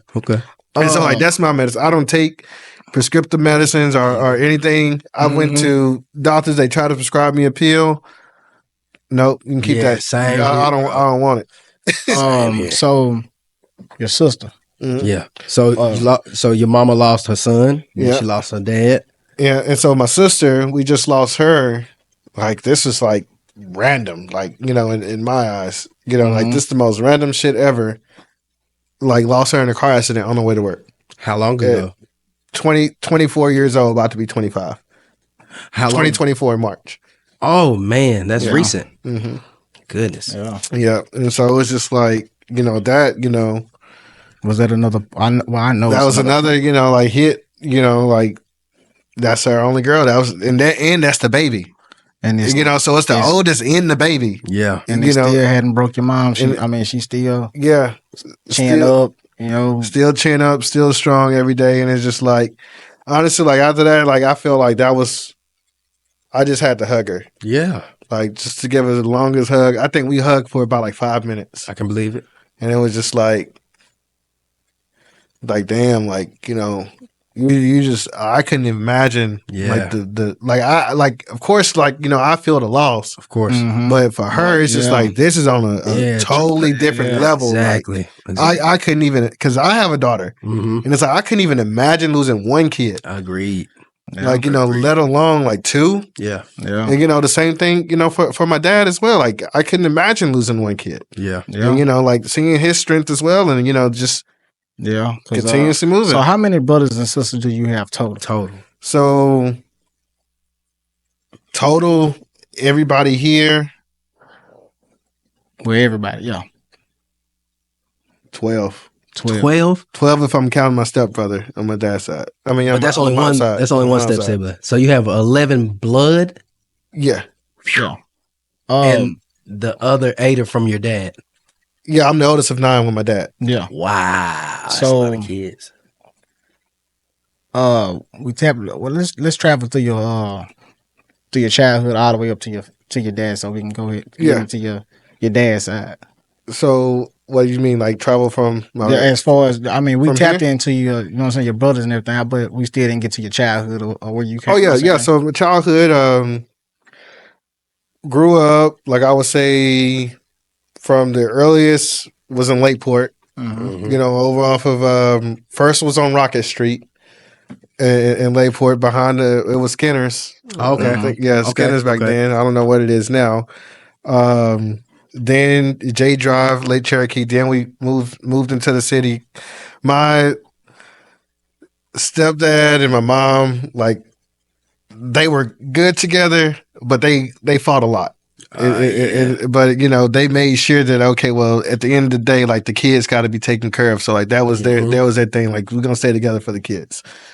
So then I say most of my childhood was spent like over off of Codwell. Over off of Garfield area. Okay. From there, that's why I would say like my work pretty much first started walking the streets with a lawnmower, trash can on top, weed eater inside of it, hustling, asking people can I cut their yard. And it started because I just wanted money to go to Skateplex. My mom wouldn't give me money to go to Skateplex, and I was like, I gotta get that money. I'm gonna make the money. Yeah. So better than selling drugs. Yeah, so just but it happens. Cutting grass, and at this time I was like 10 years old. Oh dang! Yeah. So just cutting grass. If the grass is already cut, can I wash your car? Sometimes when I'm cutting the grass, the dust blowing on their car. Yeah, let me wash your car out. Like hustling. whatever I can. You find a way to put it together. Exactly. So real hustling. So, I get my money, make maybe $100, $120. Hey, I'm going to Skateplex. I'm finna buy everybody sodas. For real, that's a lot of money as a kid. Yeah, especially back then. So, that's how I pretty much started on that end. And then just like even, my brother, he was older than me. So, like, he kind of like had his own things I feel like he was much cooler than I was. Like, I was kind of square. Same. Like, so it was just like I was always like in his shadow. So, even like to a point to where it's like I think it was like one winter, like I had a whole bunch of yards to do and it was like leaves. And I was like, I'm not trying to rake all these leaves. Yeah. Hey, y'all help me, I'll pay y'all, to come rake and whatnot. So did you ever try to fit in with your brother, or did you always kind of stay in your own lane? Mostly stayed in my lane. I mean, there would be occasions where I would be like, I want to fit in, but I was like never really accepted, and he would kind of tell me too, like, nah, like this not you, like, or whatever, or they would just go off on their own, without me. Why do you feel that was? Do you think he saw something bigger for you? Yeah, I think that's what I really think. I think he saw something, bigger for me, because it was times where like after he died, I had went to jail like on traffic violations. Really? Yeah, and I was just like, I was sitting there and I'm like in a tank, like about to get out, and I was talking to him, and he was just like, "Man, what the fuck you doing in here?" So how old are you now? Because you said this was 2015. I'm 30. Oh, so you was 20. Oh, so you younger than us. Okay, yeah. Yeah, and it's just like, even that, like that's something like so small. Like I never had anything, never been in jail or anything besides like a traffic violation. Yeah. But even something like as simple as that, like I can hear him talking to me like, "Hey man, like this not you, you need to get your shit together." It's important to have it, though. And so it's like I do feel like that was like, hey, like basically just trying to see something bigger from me, or hey, you have other outlets, you can do something different than what he was doing. Okay, so what drove you to Houston? Or what age? Around what age was you headed to Houston? Was it your dad? So my dad actually drove me to Houston. I was I had went to school in St. Louis. Mm-hmm. Was there, and I was going to school for nursing at 1st. Mm-hmm. Oh, you talking about college in St. Louis? College, Missouri. Okay. Yeah. I had graduated Longview in 2011. I skipped a year. So I didn't like have to go to school my senior year. I just pretty much graduated my junior year and went to college. Yeah. And went for nursing, and then I changed my major to business finance. Okay. And my dad at that time, he owned a business. He was like, "You want to learn how to run a business? You don't need school. You move here. Yeah. I can teach you, hands on." And that's honestly what drove me to Houston. He leaving out the best part about his daddy. What's that? Yeah. Well, yeah, my dad is blind. Yeah. Oh wow! Yeah. Whoa! Like legally blind or fully blind? Fully blind. Fully blind. And I leave out that part because for me it's like that's normal. Like, it's normal. Like, it's course. normal. He can take you wherever in Houston. Wow, And so it's like I don't see him as like, of course, like it's like he's not blind, disability for him. but I don't see it as him being blind or the same way. He's never let anybody Cripple feel that or cripple him or look at him that way as well. Has he been blind his whole life? No, my whole life. Well, since I was 2. Yeah, I would say 2. Yeah. That's crazy because you said you're his oldest. Yeah. So he had 8 kids after you. The youngest is 9. Not trying to be funny. Have you seen the other mothers of these children? Yeah. Do they look good? They're the same. Yeah, She's the same mother. Always. It's all he- kids with the same woman too? Well, Yeah, basically. Yeah, basically. Wow, bro. I guess in my mind, when I think of a blind person, I think about Ray Charles, like feeling He the is. wrists and all. He Yeah, is. he is. He Wow. has 2 glass eyes. He can take them out. Take them out and you got the. and show them to you. Yeah. That's wild, bro. Uh-huh. And yet that's crazy. Yeah, it's Continue. like- Yeah, I mean, blind. He skateboard. My dad's blind. He taught me how to drive a stick. Yeah. like seriously, like, But that's all feeling. Yeah. I can understand that because I've taught many people how to drive stick. It's all feeling. Me and my That's- not to cut you off, but listen, me and my wife got lost in Houston one night. It's me, him, and his daddy. Yeah. We were real life lost. We left the club. It's like 3 a.m. He sleep. The daddy sleep. He sleep, bro. We in the street. We not on the highway. We on a street, a random street.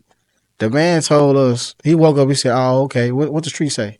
He said, "Oh, okay. Well, yeah, go up here, bust a left, go down by 2.5 miles. You see the taco stand over there? Take a right. You on the highway. Go down. So you know where you at now? No, I'm telling That's you, them man. instant. yeah, no, he's literally, we literally been in the car. He told me to turn the GPS off. Oh, that's Like, amazing, it's man. like- That's amazing. All right, I ain't mean to cut you Yeah. off. Go ahead. But yeah, so moved to Houston after that, and I was his driver. Oh, And so, basically, like, that's how I learned, You my learned way of around Houston as well. Mhm. And, took me to, their business meetings or, we would go wake up in the morning. Like, basically, like, this is where I'm learning business. Okay. Like, waking up 5, 6 in the morning, passing out flyers. Yeah. Or, going over here, going over there. Whatever it means. Because, like, he's blind, but still, he got 8, 9 kids to feed still, Yeah, and a wife. Yeah. And they are in house. Yeah, and everybody's in the house. So it's like, basically like when we talk, I tell them like all the time, it's like, you are like the true definition of living in your subconscious. Definitely. Because it's like, for us that have eyes, a lot of times we misled and we and we take it for advantage. granted. Yeah. But it's like for him, like even like all the way down to like phone, like How many numbers you remember in your phone? Ooh, 2. maybe 5 to 10 max. He know every Mom, number. dad, sister, brother, my children, and probably my grandparents. Like 11 And you know them by heart. by heart. Okay. But that's not a lot. He every phone number. He gonna know it by heart. I got a partner like that because he don't save numbers. He only but he keep in close contact with the people he talk to though. So that's crazy, man. So That's And also he can power. even tell you who he's talking to just by the pitch of your voice. yeah. That's crazy. He may not have talked to you in 10 years, Mm-hmm. but just talk. Oh, yeah, I know who you are. Yeah, that's amazing. Yeah. I mean, you can tap in and give a backspiel of how he kind of lost his sight because he lost one eye, then the other. Yeah. So yeah, my dad, he and I would say that this actually was I mean by far it was tragic. Lost his sight. Friends, so-called friends, Here we go. robbed him. Here we go.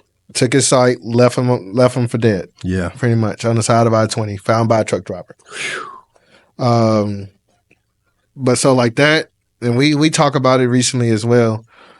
I would say that's the reason why I'm kind of like closed off to friends pretty much. Really? It's just because like you got to understand like my trauma Yeah. from my dad's situation that I learned early on. Yeah. My brother's situation, Exactly. as well. We're finna tap into the other And side. then my late brother, We're finna tap into the other his side. friend as well, just left him.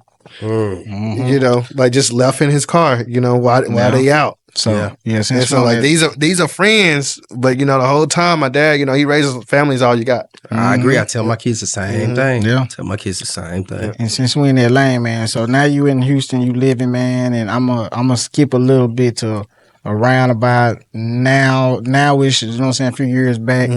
So I guess, you established, you in real estate, you with your dad, he's living the lifestyle, y'all are living the lifestyle, and then you have an incident happen. Where did it take you?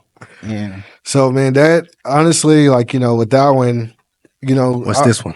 that was Delano. He Okay. passed in at the end of 2022. This is is the another daddy brother. side. Yeah. Okay. Yeah, Yeah. on my dad's That's side. why. Okay. When I said that. Yeah. Okay. So as far as that one, I would say that like Keelan hit me hard. That Keelan's my oldest brother, but Delano, I would feel like it kind of hit me a little bit harder, Really? because I'm the oldest sibling, Got you. and so it's like a sense of like a protection. Yeah. You're supposed to be protecting. Like the you're supposed to protect everybody, Mm-hmm. and we worked. We like I said, we was working together, That's the whole on the real estate side. wholesale. Yeah, Okay. doing the wholesale. Yeah. and we had literally talked the day that he had went out, Mm.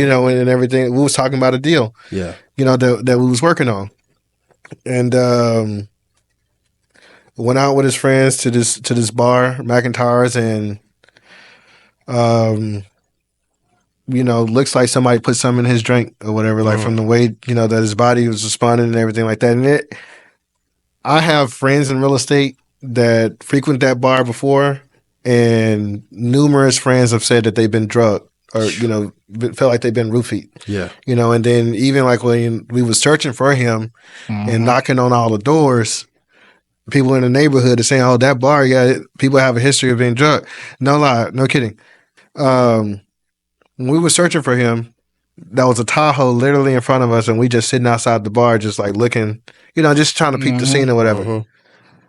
A girl gets out of this Tahoe, and she got a big hoodie on, and she comes up to our car. I'm in the driver's seat. She said, "Hey, can I use your phone?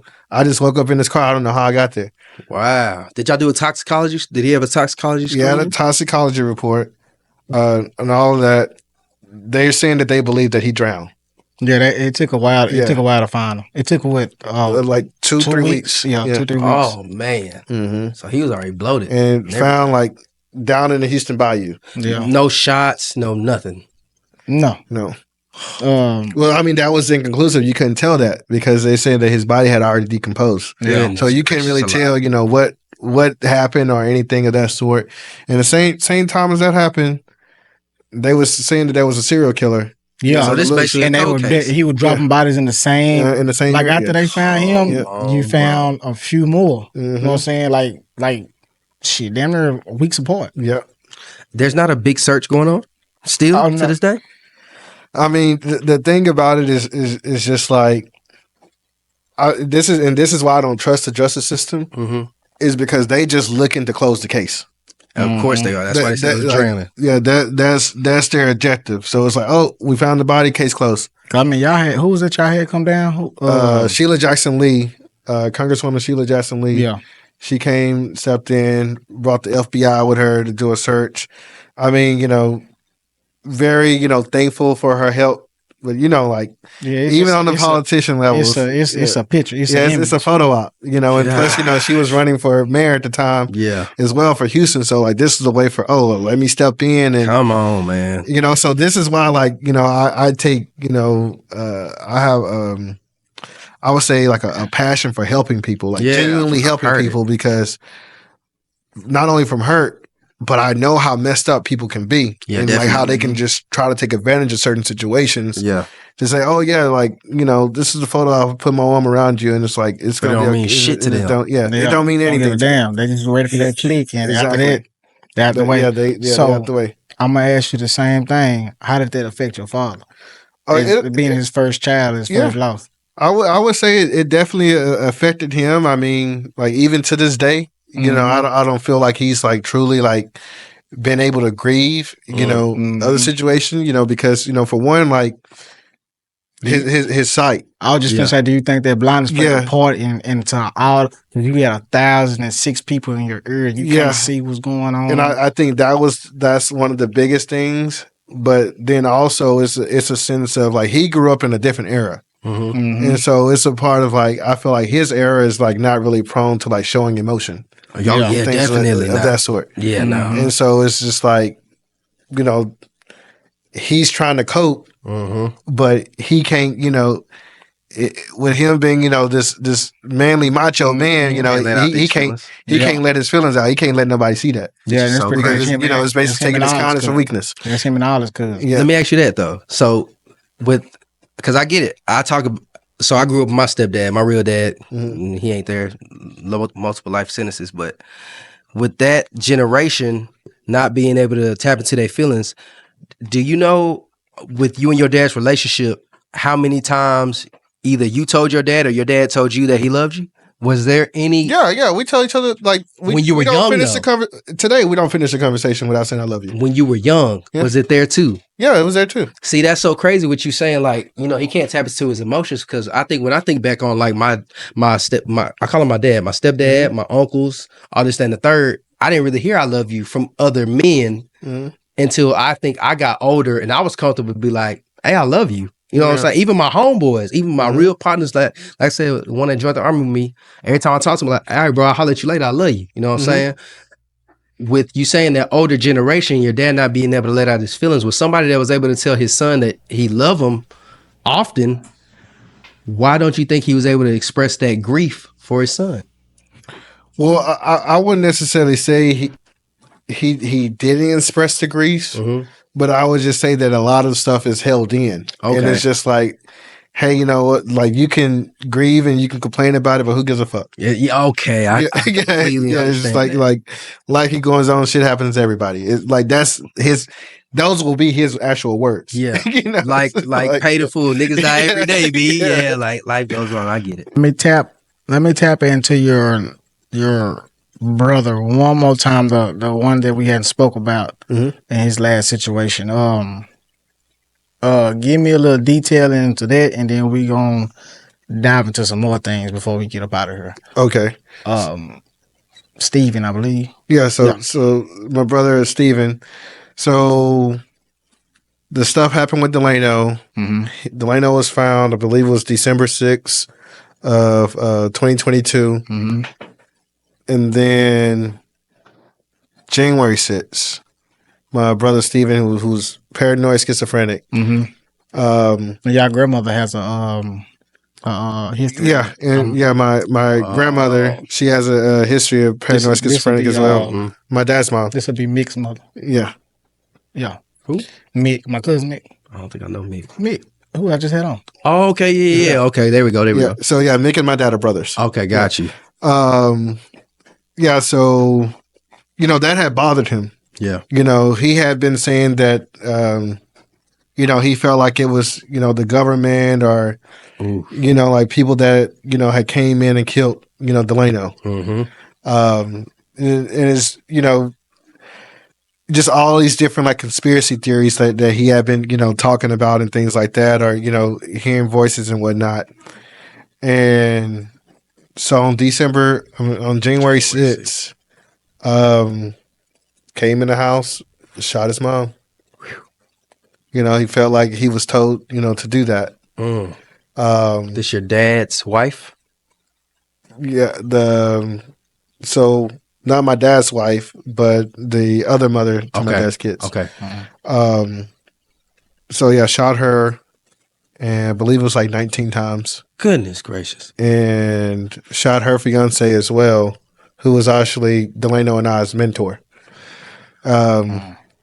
So my brother Steven, like, he's on trial for murder Yeah. right now. Even though, you know, he had a bond with her fiance as well, because he's pretty much been there. Like when I was younger and I would go to Houston, we would be selling sodas in front of the Galleria with his son. Okay. Yeah. And so, like, you know, he's kind of like always been there, you know, as far as I can remember as well. Yeah. But yeah, that and so shot them, and 19 times. 19 times Does Karen. his mother survive? Yeah, Karen survived. Whoa. Wesley, he was trying to get out of the house, you know, the fight or flight mode. Wesley's the fiance? Yeah, the fiance, he fell over in the front yard. Steven went to the backyard and just sat down like nothing had happened. He didn't even like recall the whole situation. Wow. So, you know, the police gets there and surround the house. Now, keep in mind, like, you know, this is all being like, I'm told this and like reading it in the news and whatnot. But the night that it happened, I'm literally laying in bed. My girl's at the time, she's right beside me, and Pierre's calling, and it's like 12. Who's Pierre? My other brother on Okay. my dad's side, and he called me, and so I go to bed at 10. Like I'm in bed early. Religious about it. Yeah. I'm like I'm in bed at 10. Yeah. And he called me. It's like it's 12 o'clock, and honestly, like I like wake, like I see my phone, and I'm just like, oh, like, you know, just like I'm still asleep. And then Tila, my girl, she nudges me and she says, "Hey, your brother is calling me." And then so she gives me the phone, and he's like, you know, Steven shot Karen, and he's like he's crying and whatnot. And then so I'm like, okay. And then so I hang up the phone, and then I'm laying there. I lay there for about 10 minutes. It clicked. Yeah, it didn't click. And so I'm just like, did he call you on your phone or my phone? Because I'm like, I know you ain't going through my phone. Like, you know, that's what I'm thinking. Like, I'm like, why is he calling you? Yeah. Like, you know, it's like, but you gave me the phone, so you was going through my phone, and she's like, no, like he called you. And I'm just like, oh shit, like that was real. Like that wasn't a dream. Yeah. So then immediately I called back, and you know he told me, hey, you know, yeah, Steven shot Karen. He's on the back patio, and the cops, you know, they got the house, you know, surrounded, you know, wanting him to come out. He's afraid that they're gonna shoot him. Yeah. You know, and things of that sort. And like, he didn't put up no fight with the cops or anything like that. Like he just went, like he didn't know why he was being arrested or anything of that sort. And so, you know, like I said, he's on trial for murder. He has been diagnosed with paranoid schizophrenia, but the craziest thing about that is he was in the mental hospital. Yeah. The day that he had the incident, and they let him go. Come on, man. They got to fall back on somebody. So does he have an insanity plea in? Well, they have had medical professionals like go in and basically confirm that, you know, he is paranoid schizophrenic. Yeah. And that he does have a mental health issue. Yeah. So, you know, they're still going through the motions, but you know, the justice system, like, it's hard for us to plead, you know, a mental health, Yeah. you know, Which is crazy. fight, but with them, they can go shoot up a church. Yeah, It's like, man. it's mental Come health. on, bro. And, you know for certain they playing that. Did that hit? No, Yes, go ahead. Did that hit Steve? How did that affect? Because I mean, this is like kind so, of a double yeah, so whammy. all of that, I'm just like, damn. And then like I'm seeing it, like the news didn't make it any better because Yeah, they actually put they going back from the store. yeah, they going back from Delano's. They're like they make it confusing to where it's like Delano's foul brother, play in like the family. he foul play in the family, like he killed his brother. Yeah, I'm about to say, how they trying to link Yeah, that, bro? and so it's like that. Honestly, like that hurt me. Yeah. Because it's just like, for me, it's just like That's trash, bro. that's going on. And then I have my kid's mom, like she's like threatening me to take the kid because she's like, well, your family's crazy and whatnot, like and all this other stuff. Man, you talking about like Get it from every angle. every angle, Yeah. the press. Yeah. I didn't want to do nothing. Yeah. I didn't want to see nobody. Didn't want to talk to nobody. Yeah. Everywhere I go, man, how you doing? Yeah. And they ask me about this situation. I'm like, I don't want to talk about that. Yeah. I told you. Yeah. I said, man, I'm gonna take your Yeah, time, bro. like- I'll catch up with you later, bro. I ain't trying to be in your. You know what I'm saying? I ain't trying to hit you up and talk about it. I'm Exactly. around, so I'm in the background, bro. Yeah, and people like they didn't understand that. They like, hey, well, what's going on? I'm like, Yeah. I'm definitely not talking about it with you. Like, Yeah, hell just no. don't even ask me. So it's like, even for all like I was part of this like networking group, they had honestly kicked me out Damn. because they was like, you're not showing up. I'm like, I'm not going to show up because every time I come around, they're like, hey, what this with your family? Like, I don't want to talk about that. Fuck? Yeah, and so it's just like that was probably like that was for sure my worst year ever in business. Like I honestly had no more drive for real estate. Didn't even want to do it anymore. And now 2022, 23? 23. 23? Yeah, so that happened at the end of 22. Okay, December 22 and then January 23.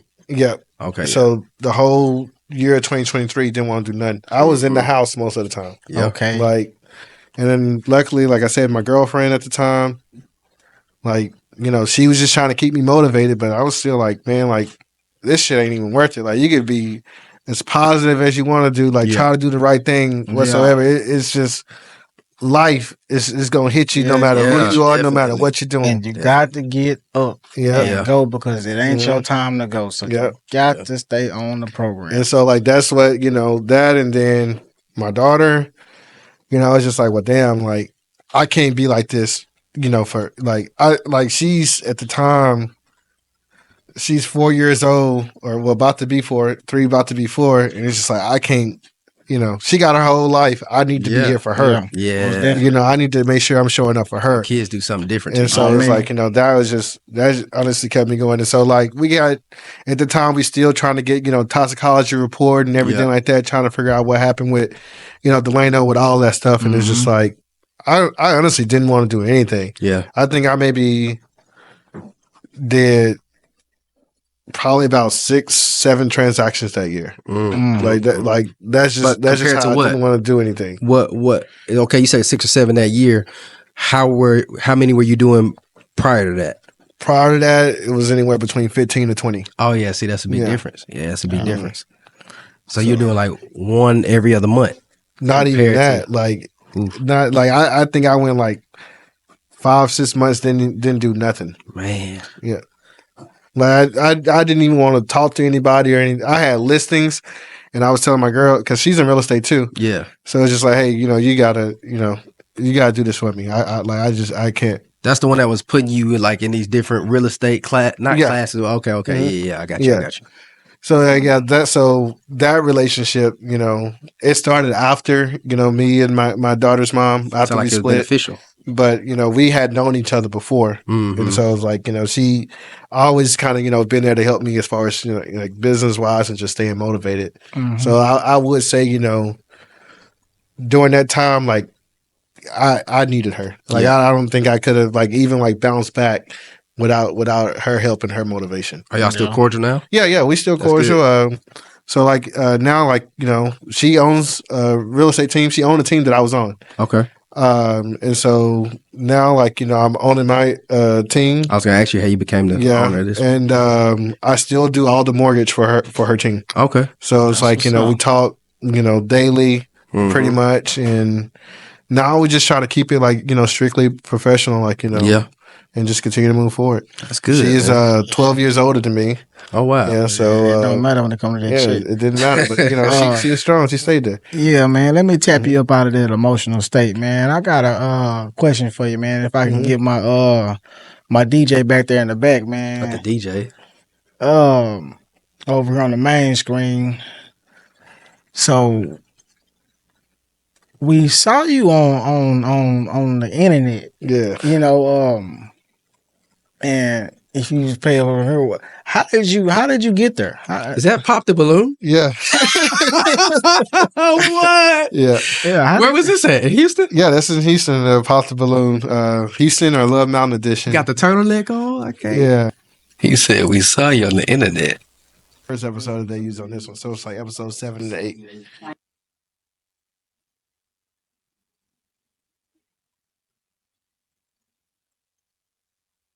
Yeah, see, I had already popped my balloon on her. Yeah. What led you there? So honestly, I had lost a transaction. Mm-hmm. And this was a couple months back, $2.8 million deal. Yeah. Like $86,000 in commission. Oh man. To a girl who, like, I looked her up. She doesn't really do much business, but she has a social media presence. Ah, of course. And so I was just like, hey, man, that's like, that hurt. Yeah, good. You know, Yeah, that hurt. Because it's like, you know, I post on social media, but I only posted my story. And I've never really been a big social media person. Yeah. You know, I'm just like, you know, oh, that's like, you know, it's fun. Like, you know, you talk to your family and friends, whatever like Trust that. But me, it's I really got like, you. you know, whatever. But losing that deal is like, damn, like now this is messing with my money. Oh yeah. You know, like not having a social media presence.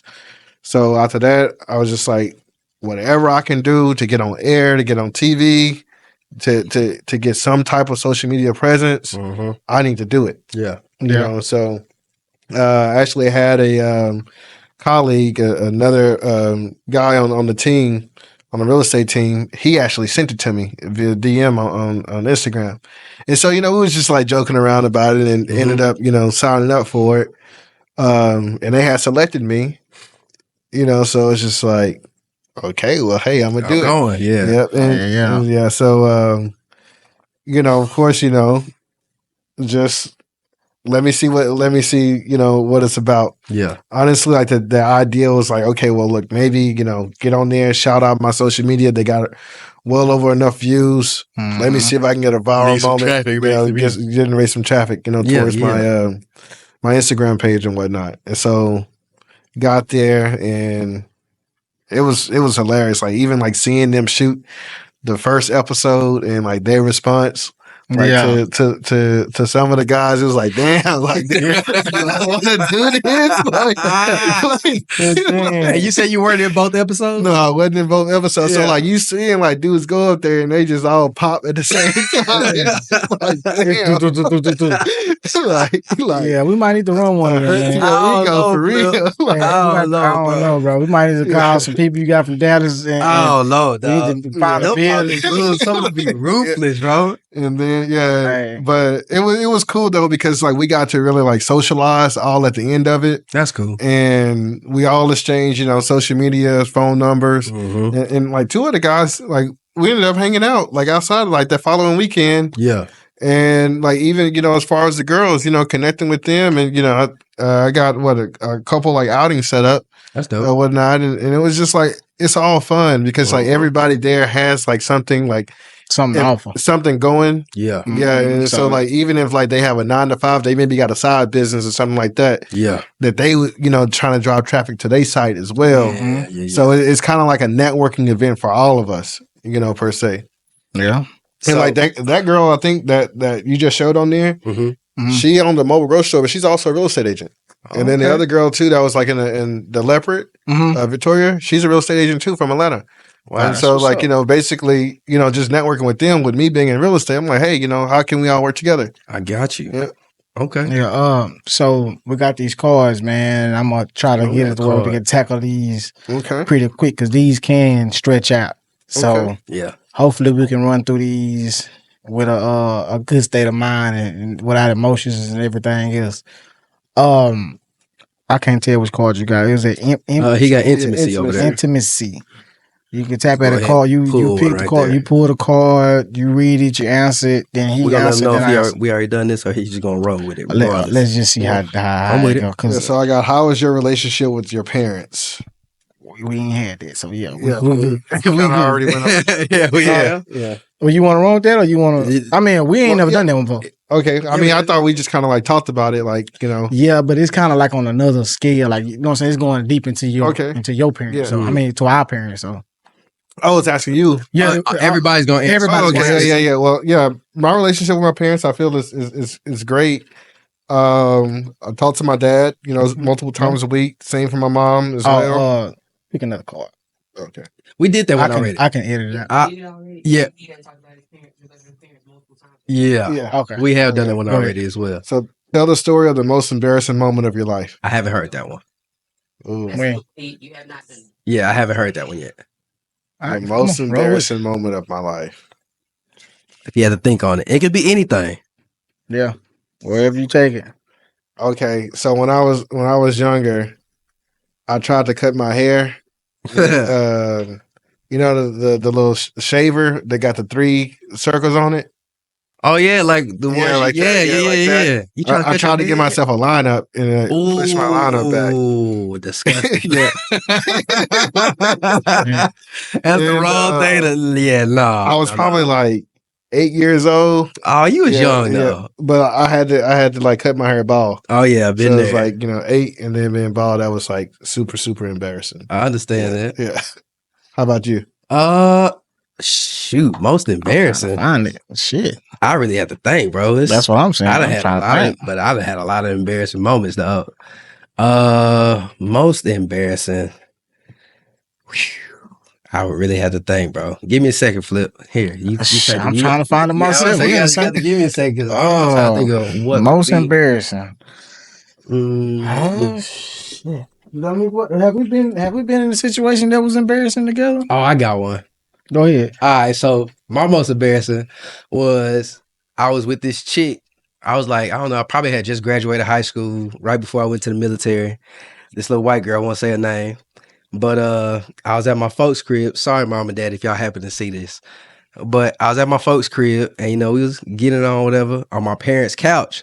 And I heard I didn't hear the front door open, but I heard somebody walking into the crib and it sounded like high heels, you know, like the clicks on like the floor and stuff. So I'm like, yo, my granny that came home. Cause I know it ain't my mama. My mama wears scrubs and the little comfortable shoes. I know it ain't my mom. My dad's in the military, so he got on boots. I know it's not him. Like my granny that came into the crib, she about to catch me knocking down this chick on the couch. You know what I'm saying? So I'm telling her, like, hey, be quiet. Don't say nothing. Just Don't stay move. right here. Like, lay down. Don't move a muscle. So the clicks go into the kitchen. And we still laying there. And I pop my head up. It's my kinfolk from Chicago. I'm like, oh, you know, he got on his dress shoes because he used to work at AT&T and T-Mobile and all this and that. He was a salesman. So I'm like, hey, you know what's going on, cuz? He like, hey, what's up? And we talking and whatnot. Hey, look, I'm thinking he walking off. He like, yeah, by the way, I already see both y'all ass naked on this couch. You know what I'm saying? He like, oh, girl can go ahead and pop up, man. So, you know, we laugh about it or whatever. But that was probably one of my most embarrassing moments, man. Having my cousin catch me butt ass naked on the couch with a chick, man. It was crazy. I think one of my embarrassing moments. I was playing Captain Save a Nigga. Oh man, I can't say it's Captain Save a Hoe. I was playing Captain Save a Nigga. Down here in college, I can't remember who it was about, but me and my partners loaded up and went down here to Kid Go College, man, and thought we was finna go in there and set it off. Well, the moment we walked in there, they had pool sticks, pool balls, everything under the sun to a blank because we walking fresh in the door. Yeah. Soon as we catching this door, who y'all niggas is? So it ain't no chance where you can run and get no, you know what I'm saying? You can't run and grab a bowl, you know what I'm saying? I mean, a pool ball or none of this shit. Man, that motherfucker lift that stick in the air so high. He said, who these niggas is? I say, shit, I can't really watch pool. I say, shit, I can't really watch pool. I can't shit. I thought y'all niggas talking about something. So shit, bed, shit, but it was like 8 of them. So boom. So I'm playing cool, Yeah. but I'm in my mind. I'm like, I'm gonna sneak his ass when I get the opportunity. Mm-hmm. My partner come in this hoe, and I was like, yeah, nigga, what's up now? My niggas here. I'm like, I say, We was man. playing cool with So these they niggas. turn right back up. They got everything. Right back on your ass. Man, so the council, whoever it was, they backed us outside. So now I'm thinking to myself, oh yeah, we finna beat their ass outside. Mm. Boy, Buddy lift his shirt up. He got real. I said, yeah, we gonna go ahead. Why we come down here? Mhm. Know what I'm saying? But yeah, we done had plenty of altercations like that, man. You want something too, old man? No. Yeah. No. No. Go ahead and tap at yours. I got it. Yeah, I think most of my embarrassing moments was behind a female though, bro. Unfortunately. We did this one. We did that one. God damn, how you I- find that? I I guarantee you it's gonna be. We done done all them. Oh, this is a good one. No, I haven't heard. At least I haven't heard this one. Do you feel like you are on track in life? No. We haven't done this one. I know I No. haven't. Okay. From my perspective, I do feel like I'm on track in life because I feel like everything that I'm going through is for a reason. And if it was meant for me to be doing anything else, it would be happening right now. I will say I do feel like at moments I could be doing better, especially in the situation like I have right now. Crazy, man. Like today, I didn't even tell you. So on my anniversary, remember I told you my anniversary was last week. Shout out to my wife, love her to death. But on my anniversary day, I decided to work, and one of my partners was like, "Bro, if the money's not worth it, don't go do it." I said, "Shoot, this $1,400 I can make in like 8 hours, bro. I'm gonna go do it." You know what I'm saying? That same day, from the moment I woke up, I had scabbed my shin up, and I told myself, I said, "Man, it's gonna be one of them days." I said jokingly, "Bro, I scabbed my shin. My truck broke down. I caught a flat tire. Every delivery I got to, they were missing stuff, so I had to go back to other places. It went from being an 8-hour day to a 22-hour day. And at the end of the day, instead of making $1,400, after having to pay for the truck breakdown, the tires and all that, I probably made like $150. So I said all that to say it comes back to today. I had to I called my mama because the people I get tires from out in Fort Worth, it's cheaper to get them out there. It's like $100 compared to out here, it was like $500. Yeah. I said, "Hey, mama, I'm gonna pay for this tire in Fort Worth. I'm gonna meet you in Canton." I met my mama in Canton this morning, brought the tire back here to Longview, got my tire, got to put it on out here. Come to find out it's a big old hole in that hole. And I done paid for this tire, I done paid for my tire, got to put it on. It's things like that to where it makes me feel like, dang, if I would have just went ahead and spent the extra bread out here in Longview, I would have been on a better track than I would have been trying to save $200-$300. You know what I'm saying? So I do feel like sometimes I can set myself back by trying to do things that I'm used to instead of doing things that I know would be a better situation in the current. I think everybody battle with that. You know what I'm saying? So, but ultimately, yeah, I do feel like my life is on the right track, man. Do I feel like my life is on the right track? It could be. Do I think it is? Yeah, then no. Because I feel like it's places that I need to be. Do I feel like I'm headed there? Yeah, but I don't know because the way the world works is either gonna side with you or it's not. And depending on how they side with you is where it could take you. So that's kind of where I'm at in my mind. You know what I'm saying? As far as me, as far as my family and what we got, yeah. But as far as like the things I wanted, we had it. You know what I'm saying? As far as the younger years, we could do anything we wanted to. 2025, we're citizens. We're citizens now. You know what I'm saying? So we abide by the citizens' rules. And I'm not the type of person that play by the book. And I hate that shit, but I'm trying my hardest to play by that book. You know what I'm saying? So to me, where I see myself and where I am, I don't think I'm on the right track because I know what I'm capable of and I know what I'm putting out right now. Like I say, let's just say with a podcast. Today we film. I might get 3 views today. But I'm going to come back Saturday and do the same thing. So in my mind, I'm still taking steps on winning when there's no win at the end of this podcast. You know what I'm saying? I didn't get the views. I didn't get the viral moment. I didn't get none of this shit, but I'm going to pick myself up and do it again. So when I say track, I mean, it's just I'm following the routine of shit. Fuck the track. I mean, you know what I'm saying? Either I'm gonna stay on it, I'm gonna fall off of it. It's just to me, it's a risk. And to me, staying on track, that kind of depend on her. She'll let me know. You know what I'm saying? She'll basically tell me like, man, nah, you fucking up, or you need to do That's what something your wife different. for. That's what Yeah, your you know what I'm saying? lady She doing something different. So I don't know how to say I'm on track or I'm not on track, but to me, I don't feel like I'm on track, but she ultimately has the last say so because I affect the household if I'm not on track. Yeah. So- Because you have an ultimate goal you try to achieve. Yeah. If you Know ain't what I'm there, you saying? feel like you, Yeah. I get it. I get Yeah, it. so you know what I'm saying? I was trying to find a words to put it together, so I kind of went every which way to I get what you're saying. find it, though. but Do you feel like you're on track in life? I feel like I'm catching up. you know what I'm saying? Yeah. Oh, yeah. It's And- kind of where it's yeah. at, you know what I'm saying? It's like you're trying to find it. Yeah. Mhm. So, because I honestly like me as a kid, and I'm sure everybody else, I'm gonna be a millionaire by the time I turn 28. Yeah. Like, you know, it's Right. like, by the time I turn 28, I'm gonna be able to retire and everything. And it's just Yeah. like That ain't happened. life didn't happen that way. Yeah, nah. But you But know, I was like on track you for said, it, though. like yeah. But I'm 30 now, about to be 31, and it's like okay, well now it's like I'm on that track, but I got a lot of ground to catch up with. Oh, yeah. And so it's like, you know, kind of like to piggyback off what you said. I mean, I don't think it's even, you know, like what you said, like the reference of the podcast, you know, you may not get the views today or, you know, this or that. Well, I mean, it's similar to like my life is like I can go out and talk to 10 people today. I might not get a sale today, Yeah. but I'm going to wake up tomorrow and I'm gonna go do it talk again. to 10 more Yeah. people. But I see that as being on the right track. And but- I do see that as Yeah, being that's why on the I right said, track. yeah, The only thing that I would suggest is that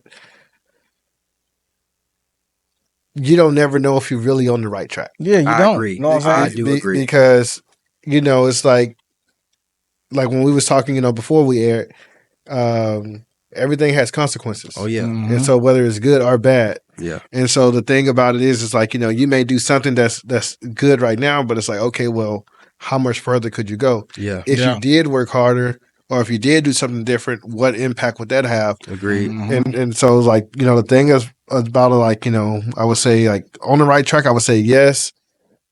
Am I where I want to be? No. No. Okay. Yeah. I completely agree with that. But see, in the sense of that, am I where I want to be? Yes, but I always want more though. But I mean, Yeah. on track wise, I am where I want to be because, like I said, I got my house, I got my family, I got everything that I want. It's just I'm the type of person I want more at all times. I always want to be consistent. That's what even with the podcast. The setup is gonna change because I want more. My vision always change. Like I mastered this vision. Now it's time to switch it up. You know what I'm saying? It's a want thing for me, man. And like I say, I can't say I'm on track because I got a partner, and she at the end of the day, when I look at her face, she either gonna say, "Hey, get your shit together, do this X Y Z," or you know what I'm saying, we need to do this, or you need to get back and do this right here. Regardless how much money in the vault or how much money not there, or you know what I'm saying, whatever it is, the person, you know what I'm saying, or you go aiming towards something. Yeah. If you ain't aiming towards something, you in a puddle, you know what I'm saying? Yeah, and so that's what I would say. Like as far as like life achievements, I would say in the direction I'm going in, yes, I'm on track. But so I have after it's all said and done, I want to get into politics, Oh, wow. Yeah. and so it's just like, am I on track for that? Well, I don't know until Yeah. I make that leap. Yeah. I hear that. Yeah. Okay. Okay. What you got there? So this one on me. I don't think we've done this. What's something you've done that would disappoint your younger self? Yeah, we ain't done that. Listen to other people. Yeah, I can answer that off the bat. Say that. Yeah. Boy. Swear to God. man, I you think ain't lying. now when they say regret, I think about that regularly. I would say at least twice a week. Because in my mind, bro, I've always had a strong mindset. I always know what I want. I've always went and got what I wanted. Mm-hmm. But I started listening to other people and letting them people break me down and made me fall back into reality, into the world of reality. Like, hey, nah, we got to do this. When my way was working for me Yeah. and what I had going on versus now I'm like I say, I'm a civilian now. I've never been a civilian up until these times. You know what I'm saying? And this shit cornball. This shit is ass. You You know what I'm saying? I'm gonna be straight up. Being a civilian, following them laws, Yeah. trying to please the next person to get by, It's out of there. ass. Out of there. I am a self-proven person that I can do something or I can get it done. To listen to somebody tell me to do something and it's only working in their favor, or you know it's a better way that you can make it happen, but you gotta go by their way. Boy, that shit will grind my gears. Yeah. You know what I'm saying? I'm all for teamwork. I love teamwork, but it's teamwork on our own platform. You know what I'm saying? You can come up with an idea and I come up with an idea, we put it together. Oh, yeah. Versus you telling me something and I gotta go with your idea. Even though that shit might not, even though I might got a better way, you're not trying to hear that shit. Yeah. That shit grinds my gears. Yeah. You know what I'm saying? Because I'm not complacent. I'm not basically heard. That shit is a. I hate that all the way around. Yeah, that's like going through life and being in prison. You know what I'm saying? But I'm free. in prison. All right, that one. Yeah, I would definitely. I agree with you on that. I think that's unanimous. Let's see that one. Okay. What was it again? So you done that would disappoint your younger self. Yeah, I don't think I can add too much to that, bro. Because having people in your ear, man, I think it messed up a early part of my life. Oh my God. It's just like growing up and just like, it's like, what age do you stop being a people pleaser? Yeah, you find Yeah. Yeah. I Man, agree with that. listen, man, I had dreams. You think these are dreams? Bro, I had dreams and I could make my dream come to reality within 3 to 2 months, if not then. Yeah. Cause I ain't never been a person to be flashy and concentrate on bullshit. Yeah. So when it came to what I want, I could kind of shift towards it, or I could kind of go towards it. Now it's like I'm waiting. I got to be, you know what I'm saying? I got to calculate it. I got to, you know what I'm saying? Versus if that bitch fresh on your mind, or you know how they say your dream and go after your dream. Yeah. I'm going out there. If it hit my mind, I'm trying to figure out a way I can make that dream pop. Yeah. I start working that day. You know what I'm saying? So what do you believe in the it's like a Chinese, I think it's Japanese saying, is if you want to go faster, slow down. Yeah, but this is the thing. So look, check this out. So this podcast, this is a 2-year setup. When I say I have a dream, I put it in perspective. I just work on it every day. I don't like these mics. I might buy these mics a month a piece. I might buy that couch. I might buy that couch another month. Yeah. This table another month. I could have bought this all, you know what I'm saying? The tables and couches together all together. But no, I'm the type of person, I'm not going to rush it and then sit it up and then I don't know how to run all this shit. I'm going to take my time, figure this out, do this right here. People get stuck in complacent once shit start looking good. I'm not that type of person. Yeah. When I'm piecing shit up, I'm also studying what I'm getting. So when I put it together, I know what it's supposed to look like. And if it don't look like how I want it, okay, we're going back to the drawing board. Change up. Then once I master that, now it's time to upgrade. Yeah. The only problem that I'm having right now about the upgrade is I don't have the views to show my upgrades. So I'm just basically buying candy for myself. You know what I'm saying? Instead of bettering the podcast for my audience, I'm just basically bettering it for me and my guests. But how do you think you can, and because we've had that conversation off camera. And I think that's where, and you know, this is your podcast. I think that's where we differ though. Like, bro, what do you think your one viral moment is going to be to where you're trying to cater towards your audience instead of doing what you truly feel like you want to do? They won't miss. And I can't give it to them. Well, I will say though, like from I guess another perspective, rather than the viral moment, because I like I said, I have watched, you know, the snippets, you know, from the previous interviews that you've done, and I will say much more because there's a lot of stuff that went viral, but it's just bullshit. Yeah, most definitely. But I will say, like, you know, even, you know, from the last two, you know, that you've done, it was more so of like informative. And I don't feel like you're giving yourself the credit that you actually have. Totally. Because it's like, well, you have to think about the messages that are in those videos. How much has that helped someone? You don't know. That may have helped somebody, you know, clean their life up. That may have helped somebody keep from shooting themselves, or, you know, whatnot. You don't really know the impact of it until down the line.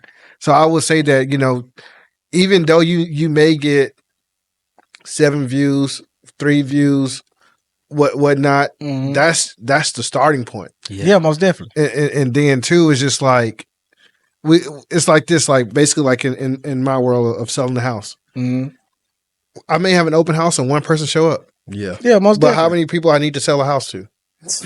One person. Yeah. But see, And it's how many people do you need to like make an impact? Because they may one person that's connected to 50 other people. Hey, I this message I saw here changed my life. Yeah. And Yeah, they don't check show us it out. to 50 other people. Yeah. Most And now definitely. you got their views and it's just see, expand from there. the viral thing don't bother me. Like I said, I'm just talking in the sense of what Yeah. it could be. But when I do something, bro, I do it because I love it. You know what I'm saying? So my heart is in it. I feel good sitting on this couch and we talking. Because like I say, you got a voice, you got something to say. I got something to say. You never know what's gonna come out your mouth because this is freestyle. This is not yeah. this is not Ain't structured. no script. It's not a prompt over here telling what we're gonna talk about. Or we're not talking about the trending topic or the mess that's going on outside.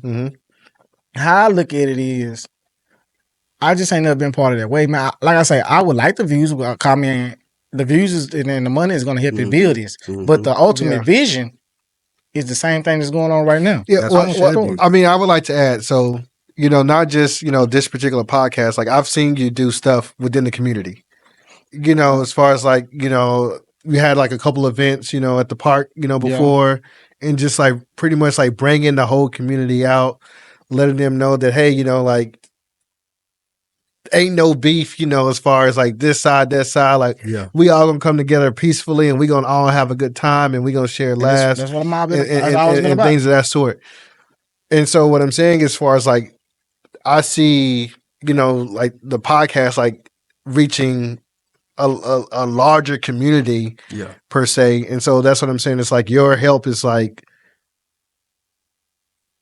I would say, if I had to compare it to like a celebrity or something of that sort, like Nipsey, like it wasn't necessarily like he's this major like star on Jay-Z's level. Yeah. But look at the impact, Definitely. that he's had within his community, as far as teaching people about ownership. Yeah. Teaching people you've had on how to be how to be themselves and still be successful, in that. Or people like, Mick was just on the show about, how turned his life around and now he's a business owner. Like things like there's so many people that are in similar situations to what everyone is going through. Yeah. And there's people that resonate with that. And all it takes is like one person to see that. And then the views just go from there. You never know when it's going to happen, but like you said, just keep doing it, and eventually it's going to happen. I think it has to be organic, Flip. Yeah. And I think you're as organic as it can be. Yeah, that's what I agree with that. I always stay organic, man. Like I said, I appreciate you for your words, you know what I'm saying? But like I said, the vision don't change, man. It's exactly how you said it, you know what I'm saying? I got a vision for people, you know what I'm saying, to express themselves. Like I say, it's bigger than life with this, you know what I'm saying? I'm trying to turn the Birds View, the podcast, into a broadcast, you know what I'm saying? Where it's different sagas, it's different things going on that come with time. But for right now, I'm concentrating on the craft, you know what I'm saying? People got stories, man. People got emotions, and everybody's story can help somebody, you know what I'm saying, the next, you know what I'm saying, as far as growing and they might be going through something. That same story might push them, you know what I'm saying, to go ahead and get out that bed and make a change, you know what I'm saying, or get out there the will and feeling and go do something, go be something. Yeah. Like I say, it just come with, like you say, somebody watching it and showing like, hey man, I know you went through this, man. You might want to watch this and check this out, man. Like I say, the stories are getting better to where people can understand where it's going and where it's headed. Cause like I say, now I got people lined up to want to come on the show. Are they subscribed and liking and sharing? No. But I'm not gonna stop your voice. You know what I'm saying? If you got something to say, by you not supporting on that nature, you're not bothering me. I still want to hear what you got to say. I'm not here for how you feel about what's going on. I'm here for what you got to, you know what I'm saying, what you trying to, you know what I'm saying, what you want to spread. And if you think you want to come on here and spark mess, I'm the editor. You know what I'm saying? You know what I'm saying? You know what I'm saying? So the moment you think you finna get on here and just crash out on the mic, I'm not here for that, bro. Yeah. You know what I'm saying? Now, like I told Keith, you know what I'm saying? If you have an altercation that's outside or you have a problem with somebody and you feel like you want to address on the mic, go ahead. But you also need to leave room for them That other to story. clear, you know what I'm Have saying, that to clear story their as name. well. Because I don't believe in a one-sided story. Yeah. There's 3 sides to a story. You know what I'm saying? That's where the bird view come in. It's a bird on their power line watching us talk about this shit. You know what I'm saying? Or watching us fight, whatever. That bird shit out. So I'm looking for his story. Yeah. You know what I'm saying? So when you tell me your story, this other person over here, he's listening, I'm listening. That's a 3-way story. Yeah. Because he's trying to figure out what you're talking about, or if this person that you had an altercation with. Now I'm the third person that's trying to get y'all story and put it together. Yeah. You know what I'm saying? So like I say, once people start realizing it, I feel like it'll run a lot smoother. But I definitely have to come down there where you at to get to with strangers that don't hold a board, you know what I'm saying, or hold a grudge or whatever it is in Longview to keep it from being viewed. You know what I'm saying? Yeah. When I come down there to your land, it's more of a these are strangers I'm talking to. You know what I'm saying? And my vision don't change. I want to talk on the same level. Yeah.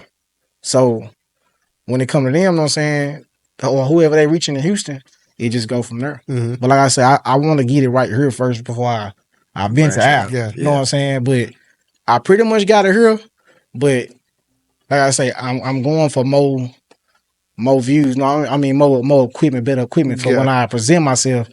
It's professional. It's you know what I'm saying. You know where you at. You know it's not no homemade studio. Yeah. You know what I'm saying. So that's a piece of the vision. You know what I'm saying. Not to give anybody else no dreams to try to take the shine. Well, I mean, I think that there's like, honestly, like, you know, coming from Longview, there's so much talent in Longview. Exactly. Like, there's a lot of there's talent. so many stories, So talent, many stories, and everything. everything. And it's like, you know, even, you know, Longview may be small, but people from here go everywhere in the world. And somehow, some way, something brings them back. Yeah. You know, here. Even in Houston, I'm in conversations with millionaires, centennial millionaires, and they're telling me Longview is the perfect place to retire. Wow. Yeah. And I'm just like, Yeah. the same Longview no, I grew up in. I had my feet in the dirt here. You sure you talking about over here? Yeah, exactly. But if you pay attention to the outside, man, it really is a retirement home. Yeah. I told Because the violence that's going on right here is targeted. It's not random. Yeah. You know what I'm saying? So you going to Walmart, you're not getting robbed. If it's a gun, or you getting gas, you're not involved in that shootout. Yeah. You can get in your car and watch it. Honestly, they normally aim at the people they shooting at. You know what I'm saying? Or you know what I'm saying? It's not a, it's a city of violence, but it's a conducted violence. You know what I'm saying? They not out here randomly acting reckless. They're not running up, slapping grandma across the head. Yeah. You know what I'm saying? Running up purse, then run over in the wash chair, bust the corn machine open. Yeah. You know what I'm saying? It's not like that, man. Some people just scared of danger and just dress the you know what I'm saying, the crime up as if it's just Batman and you know what I'm saying? But in reality, man, it's just another city, bro. Yeah, it is. Yeah. I told her, that's why I told, like, I think I told you that before too. That's why I told Randa, I said, she asked me if we want to, before we bought this crib, she was like, do you want to move to Dallas? You know, I can get a job out there. You want to move to Fort Worth? I said, I ain't going back to the city. Yeah. I was like, I'm staying right out here in the sticks. I said, I ain't got no drama out here. I don't know no people out here, bro. It's calm out here to me. Think about it. If you go to California, man, you got a motherfuckers gonna walk up on you and ask you about your colors. Yeah. Or ask you about your hat. All that. Don't need it. You're not getting that long, bro. You know what I'm saying? Or you got the fires just burning everybody's house down. Yeah. Right? I don't need none of that. That's not now, man. That's what I be meaning by saying, like, people don't understand, like, it's levels to violence. And it's a levels of safety. Like I say, anytime you go to your grandma's house and you visit your grandma in California and you walk outside and you might possibly get shot because a nigga asks you what you banging because he's stuck in a delusion. Yeah. You know what I'm saying? Of hurting his own or and like I say, they don't bother the Mexicans like that. You know what I'm saying? It's our own kind. You wanna punch down on us and well, I ain't gonna say us. You, because we are you. You know what I'm saying? You wanna punch down and cause all these problems in your own community, but then when somebody else addresses you kind of go about it. What do you feel like the cause of that is though? Like why? We talked about this. Yeah, we did. And I'm trying to give you a different explanation than what I gave him. I'm trying to go another route on it. The cause to me is, man, I don't want to say a crab in the bucket because I don't already said that, but man, it's more of And it's this in Longview too, man. It's like if you get a green light, they're gonna try their best to try to lift your car up and hold that bitch to the red light come. You know what I'm saying? They're gonna try to hook your car, lift it up, and set it back down at the red light. We ain't ready for you to go yet. But is it because they don't see their own way out? No, people hate to see you shine. People look at you. Okay, so let's just say, Keith. I would never understand. So, but I'm gonna give you a prime example. Okay, so look, it's me, you, and Corey.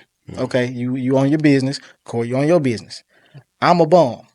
Friend. I'm as a friend wise. I haven't excelled on anything, but I'm hanging with y'all.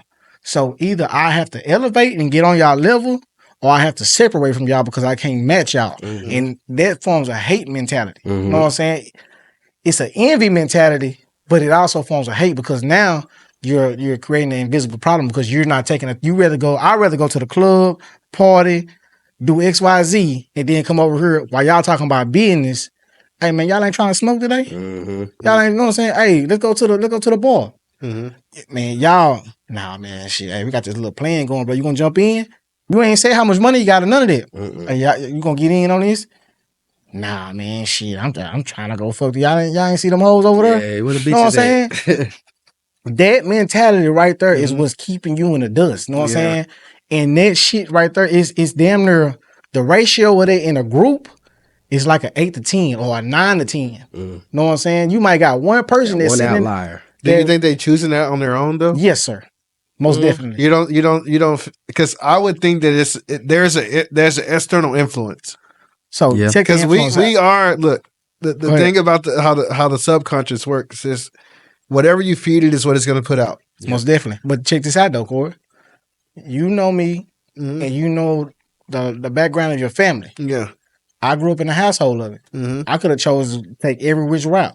I never lost my head. Yeah. But that come I from will say that there was also a lot of positivity instilled though. Where? The positivity is figuring it out for yourself. Yeah, but that's a Don't mind be a follower. thing. That's a strong mind thing. That's a super strong mind. So you have people that, and this is why I triggered this at rap. Yeah. So back in the day, That's this is all the I was 90s. gonna go to, yeah. This is 90s. So we in the car, we listening to Screw, right? Screw was probably the best thing for you because this is what you didn't realize. When Lil Kiki get on the mic or Pokey get on the mic, they're talking stupid positive. They're telling you how to come out the street. They don't believe in jacking. They down in age time, we ain't scared of no jackals. Know what I'm saying? They telling you how to get money. They telling you that, man, it ain't gonna rain forever. Yeah. Look, oh, you know what I'm saying? It ain't gonna rain forever. Everything out of Houston music was positive in the 90s. In the 2000s, Kiki came out with Love About You, Head About Minute. People took the negative out of each line, know what I'm saying? Yeah. And that's what they breathe. Me, I grew up on that music and I heard that nigga. Know what I'm saying? I heard when he said, your skin is your sin, know what I'm saying? Or you know what I'm saying? They've been doing shit to us for years, or know what I'm saying? Teach a black man, know what I'm saying? I heard that shit. And then I'm a kid. Or when I was listening to Tupac in my room with the music crunk up. Or I was listening to Lil Flip, I should have listened. I listened to what they said. I didn't listen to what the nigga, like if you listen to Future, fuck up some comments, you know what I'm saying? And he telling you, fuck the bitch or go shoot up the model.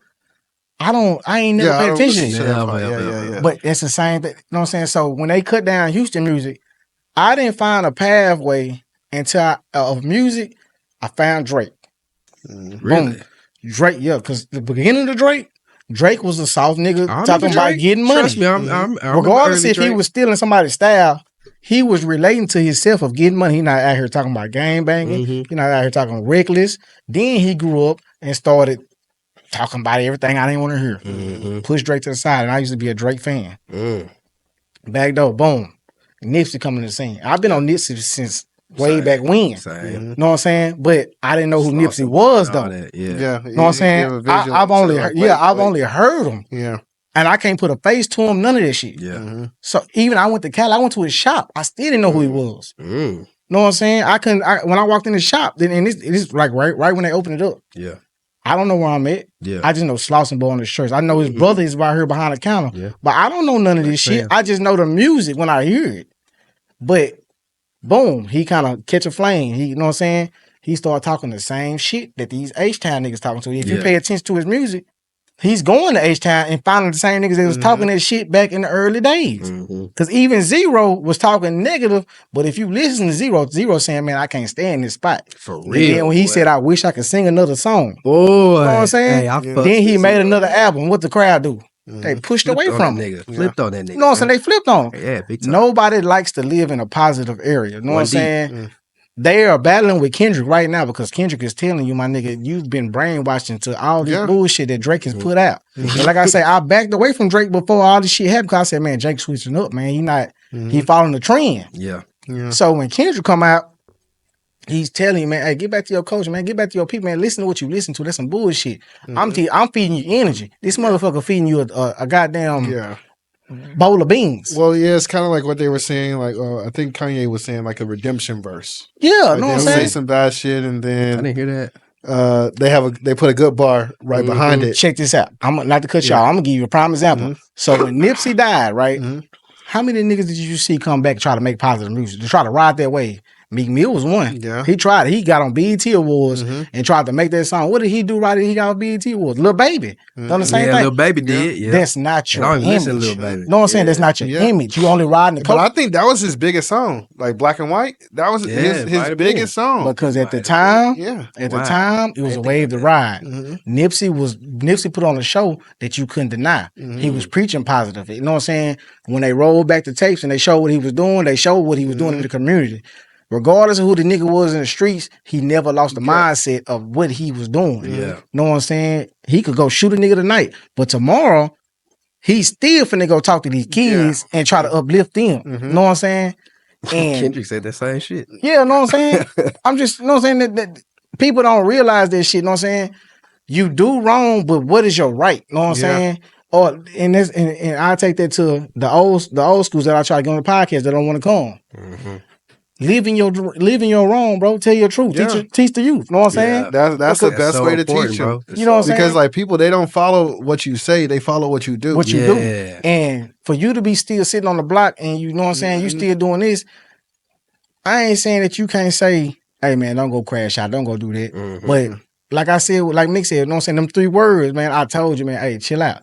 I'm the type of person, man, if you around me, you can't do that. You can't do half of that shit. Yeah. Or you got to get out from around me. But 9 times 10, I'm trying to keep you so close to me to where I can try to change you. Yeah. And the majority of the people that I done had around me that's been in that nature, they done all switched. Because they get tired of trying to follow the positive way when it look good over here negatively. You know what I'm saying? They attract to the cars, the rims, the girls. Don't none of that shit matter because it's only temporary. Yeah. Nigga, go outside looking baggy and bummy and see who really speak to you. Yeah. Yeah. You know what I'm We saying? talked about that. Boy, You know what I'm saying? Yeah, that's Oh, it. yeah. Go man. outside without your chain or this image that you're trying to put on and see who actually talk to you, who actually say, oh, boy, what the hell you got on? Or, you know what I'm saying? Hey, come get in the car. They gonna damn near want you to ride with them. Yeah. But me, man, come on, bro. I'm trying to show you another way. You know what I'm saying? Get your hands dirty. You know what I'm saying? Or pick your trade up. You know what I'm saying? Anything of that nature. But today's time is so negative to where if it ain't negative fed or you can't get a laugh or you can't, because for some reason people feel like by them laughing at a video or talking about a video, they're not hating or they're not talking down on somebody. It's forms of hate. You know what I'm saying? Hating ain't just one word. Now I will say that, you know, from my experience of being, you know, surrounded, like me feeling like I was surrounded by negativity, like when I was here when I was younger, life is better.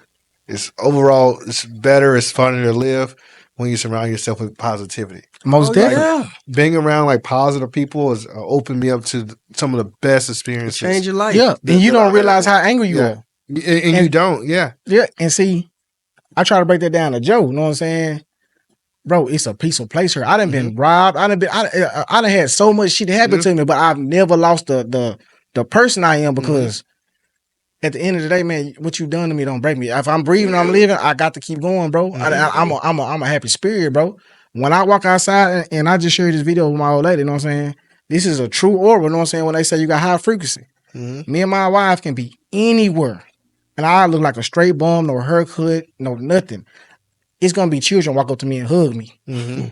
Children are normally scared of people. You know what I'm saying? They literally walk up and hug me regularly. If we go out of town, strangers are gonna walk up and tell me their life story. I just had somebody tell me their life story at Natural Groceries 2 days ago. Yeah. I even asked her, and she just started talking to me. Yeah. And she was talking about how she got SA'd and all that, know what I'm saying? But no matter what I do, bro, people attract to my energy and I don't ask for it. In today's time, my energy is not negative, but it's more standoffish because of how people treat my energy. It's like you come in, you either trauma dump or you either drain me. Yeah. Because I gotta give you something to uplift you. And so if you keep coming back for me to uplift you, by the end of the week, what I got. Or if you touch me with that negative energy, you're draining me, you know what I'm saying? But I'm willing to let you drain, but I didn't got to the point that what we was talking about to where I don't even reach out because Yeah, boy. I'm a super peaceful person, bro. You know what I'm saying? People think it's a saying or something. No, bro, I really be in an element of peace. Like, you can't make me mad. Even if I beat your ass today, I done it with a smile. Because I'm going to go back and do this tomorrow. Yeah, or do this tomorrow we all good. I'm, Yeah. you know, You know what I'm saying? Hey, yeah, they say you just had a fight. Sanity, I forgot- a whole you know what nother I'm level saying? of peace, bro. Exactly. Yeah, and people think it's a gimmick or it's you know what I'm saying? It's No, fake. man. And when I tell people, I say, man, hey, that shit ain't worth it, bro. Find your peace. You know what I'm saying? That shit, I understand you mad, bro. You can stay mad, but find your peace in your mad, bro. You know what I'm saying? Learn not to get mad. Stay happy, bro, and just handle your situation. Yeah. People 'Cause ask me all the time, all like, about control.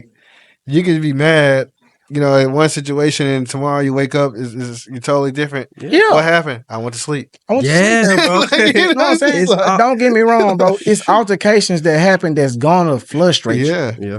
How long you gonna stay there? Why are you mad? Why are you mad longer than 5 minutes if you can't go back and fix it? Exactly. Yep. If right now this glass broke, damn, it's broke on the podcast. How long am I supposed to stay mad? You can't. You know what I'm saying? I can't fix this right now. Not at all. Why am I holding on to how? You know what I'm saying? Exactly.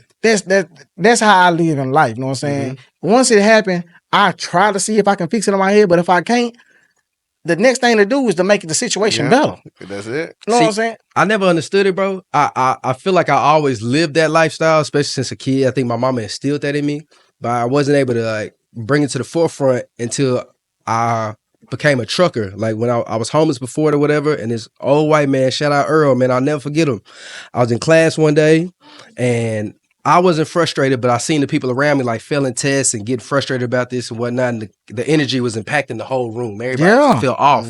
And he came up to me because, you know, like I said, I'm a personable person and he could just see it on my face. I wasn't giving off the energy, but he could see it on me. And he said, man, don't let this affect you. He said, only thing that can affect you is things you have control over. If you don't have control over it, why let it affect you? Exactly. And like I said, I felt like I was already pushing that out into the world, but I never heard it in words. And when he said that, bro, it felt like something just lifted off me. I said, this nigga's absolutely right. If I can't change this, why would I let this affect how the rest of my day is going to go? How the rest of my week is going to go? Because when you hold on to this stuff, all this negative energy, bro, it don't do nothing but bring you down. It changed my life. It changed my life, bro. I promise you, bro. And like I said, I was young. See, I really feel like because when I was in middle school, I read horoscopes. I used to keep a journal. I used to put all my horoscopes day for day in this journal every day. And I used to read them hoes every day. And that shit used to predict my day. Like I was really doing what this horoscope said. You know what I'm saying? This is before I even knew what spiritual shit was. I just used to get the newspaper, I read it, and I'd be like, yeah, shit, you know what I'm saying? I clip that shit. Now I see where that shit kind of took effect because words, you know what I'm saying? Words move you. You know what I'm saying? They powerful. So if I'm reading this and I'm believing it, I'm damn near finna live this day. Yeah. You know what I'm saying? So I was gonna ask you that. Yeah, you know what I'm saying? So boom, if I'm over here and I'm being negative, I'm speaking ill, I'm steady getting to this nigga, we steady trash talking this person. I'm living, I'm breathing it. You know what I'm saying? Speaking it into existence, bro. I'm eating it. What positive gain am I getting from talking down on this person and they failure? You know what I'm saying? Like I say, I kind of got a rule in my head, you know what I'm saying? If you come up for discussion, I will discuss it, but after that, it's pushed off. I don't believe in talking down on you. Yeah, nah, if I hear someone like, if honestly, like, I'll pride myself and I feel like everyone that knows me could agree with this. If I hear two people, they talking about someone, I walk away from the whole conversation. So this is how I am. Conversation too. Yeah, that's what I say. This is how I am. I don't want to be around. So let's just say XYZ come up, like you know what I'm saying, like kind of like celebrity shit. So, but it's in Longview. Yeah. So altercation come up that we, you know what I'm saying, everybody talking about on Facebook.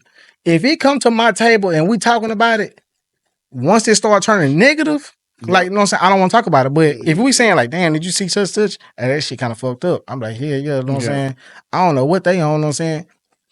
But once it go to, yeah, them niggas be tripping, man. They always doing shit like, you know what I'm saying? Yeah, no, once it start going down the hill of negative, I don't want to talk about it. You know what I'm saying? Because now we talking about them. Yeah. It's not a topic anymore. It's not, you know what I'm saying? It's now you hating for no reason. You finding the bad spots of that person. And I don't, but yeah, man. What y'all got to close out, man? We done probably been here about 2 hours. How would I? So now, like I said, I don't. Only social media I have is Snapchat. How would I reach you? So you can reach me. Well, you don't have Instagram, Insta, Facebook, Twitter, none of that. So you have LinkedIn. Whoa, somewhere in my way back. Yeah, So, I definitely got it somewhere. I am. I have a large following or connection count on LinkedIn as well. You know, just from like networking with different professionals as well.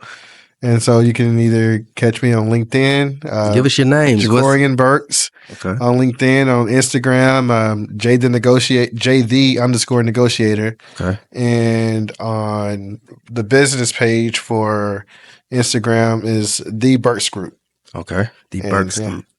Any underscores or anything? No underscore, just THE Burks Group. And Facebook, Jacorian Burks. Straight up. Man, it was good having you on, man. Hopefully we can come down to your land. We can play again, you know what I'm saying? You can bring some people that you know. We can spread the word. Like we say, get people to see the vision, get people to get on the platform and talk about it and you know, make it a worldwide thing, man, where we traveling in. Like I say, you could be the forefront for Houston or however it go, man. Like I say, we in Georgia, man, and we hope to have you back, you know what I'm saying, on different occasions. Wish I met you earlier. Appreciate it. Yeah. Thank you for having me. I really do appreciate it. And just love to be, you know, here in the presence, you know, Longview, but also in the presence of, you know, good people as well. Most definitely.